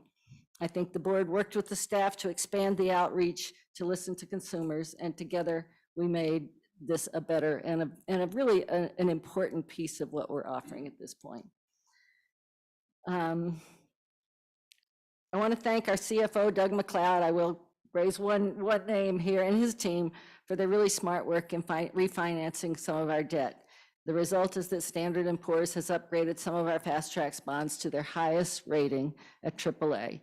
Fitch has done that as well to a higher rating there. I'm going to just list a few more accomplishments. We created the partnership program, working with our local government partners to create our partnership program. It's modest at the start, but it's growing next year. And we were able to award partial funding for 8 projects that were proposed by our local stakeholders. Part of that was, and in response to something recommended by the Accountability Committee, we created the Regional Service Councils. This is something that I think was requested by one of our speakers tonight when we were talking about service and listening earlier. I think the goal of this is to listen sooner. And we have these councils that devise the partnership projects and also advise on service. It's just, it's really just getting going at this point. And I think we're developing the relationship, but I think it's coming along nicely, and I think it will be a good piece. Bravo on the audit committee. Peggy Catlin deserves a lot of credit. She's been saying for years, let's get this thing going. Director Deschelle and Director Davidson also deserve a lot of credit, and staff as well, and the people we've hired to help us. But I really think this is, I went to that last audit committee. There's some really great work being done, and I encourage everyone to go as well. Front Range Passenger Rail, we have the Memorandum of Understanding and an ongoing collaboration. Deborah Johnson is going on their board retreat this week. And so we are well represented, and I think a voice that is respected in working through that. We have the Fleet and Facilities Transition Plan. We're working to help our region and our world and all of us address our critical climate and ozone goals. And I think that's something we've all wanted. We talked earlier this year about updating our sustainability plan. I hope we get that into our work plans for 2024 and move that forward. Colorado 119, we partnered with Boulder County, CDOT, Boulder, Longmont, and others to apply for and receive a $25 million federal grant to add to the $33 million that RTD not only committed to the project, but I'm pretty sure was the first money that was committed to that project. And just a couple of other things, the Transit Asset Management Plan that's moving forward, keep our assets safe and up to date, the Northwest Rail Peak Service Study, and so many things that I think are not even visible to the public that are going on at the agency. I'm not putting out there that it's perfect. We've heard, a lot of things tonight that we want to work on. I think next year, working on our work plans, we got a lot of things to move forward. I think we're working to increase, maybe the way to say this, to define better the communication, the information that the board needs and wants. And I think Ms. Johnson and her team are open to giving us that. It's up to all of us to work together to put that together. Workforce gains, it's slower than we might like, but making progress, especially on hiring. Next year, we'll be working on retention.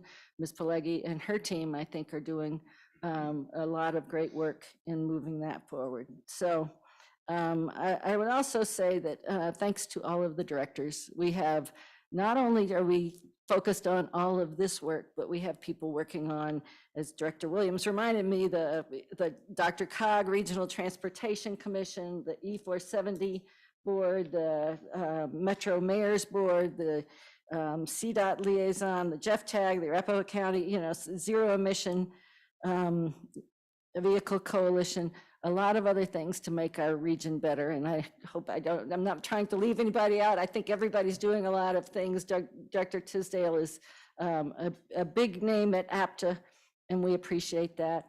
I know what we all want is to really return the service that we'd like to return, have that service be where people feel safe, and it's frequent. It's coming when people, if you miss your bus, you just stand around a little bit, and the next one comes. It's reliable, and hopefully all of these efforts will come together to getting us to that. So thank you for a very good year. Thank you for allowing me to do this job, and I think that's it. We'll be back next week for a special meeting.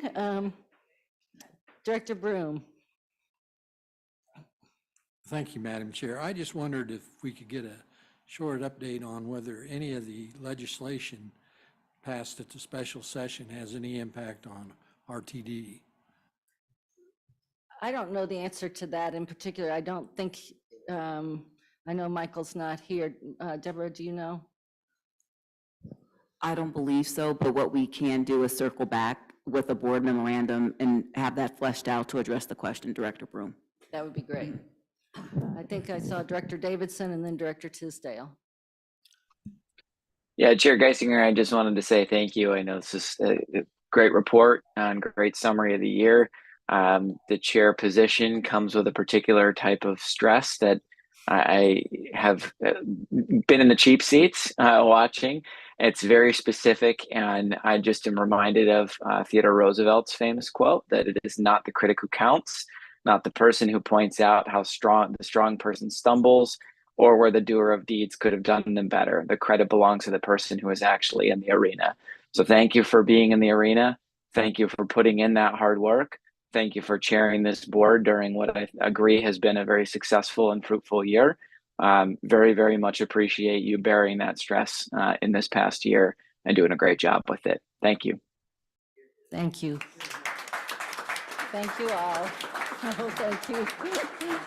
Thanks. I appreciate it. Thank you. Director Tisdale. Thank you very much, Madam Chair. I join in the sentiments. I do have one specific question. Second Vice Chair Davidson stated that the Performance Committee on next Monday morning will be considering an amendment to the GM CEO contract, and then that proposal will be submitted to the full board for possible action 8 hours later. And I just wanted, and we discussed this privately, but I just wanted to have a clarification. Did I hear that correctly? I can answer that, but Director Davidson, do you want to take that? Sure, I can take that. Yeah, thank you, Director Tisdale. The amendment that would be under consideration is with regards to the goals and the proposed goals for the adoption to next year. The proposal, it would be to move the adoption of weighted success outcomes and goals as it relates to the general manager and CEO's performance to January 31st as opposed to December 31st, to allow that vote to happen at the beginning of each year. And that would be not a temporary change, that would be a permanent change to the contract to allow incoming boards in January to decide upon those goals, although the goal discussions will start earlier in the year, and also to allow time to complete performance evaluation by the end of December, and then lock in our performance goals by the end of January and the beginning of the year would be the amendment we are considering that I can share at this time. Thank you. Thank you. Director Catlin. Thank you, and I wanted to say, well done. Director Davidson summed up the praise of your service this last year very aptly.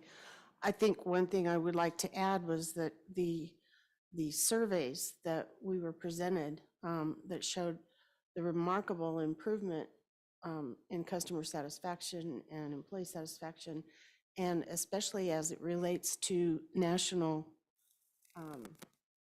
scores, I think is extraordinary. And I just wanted to say that this year was great in terms of that improvement. Great. Thanks for reminding us. All right. Not seeing anything else. Yeah, we have a motion to adjourn. Let me just say that we have a meeting next Monday, December 4th, special board meeting to approve the GM CEO's 2023 performance appraisal. There will be a performance committee meeting that morning. All of this will go out to the board. Tuesday, January 9th is the special board meeting for the election of officers for 2024. Seeing no other discussion, I will entertain a motion to adjourn. All right, the meeting is adjourned at 9:14.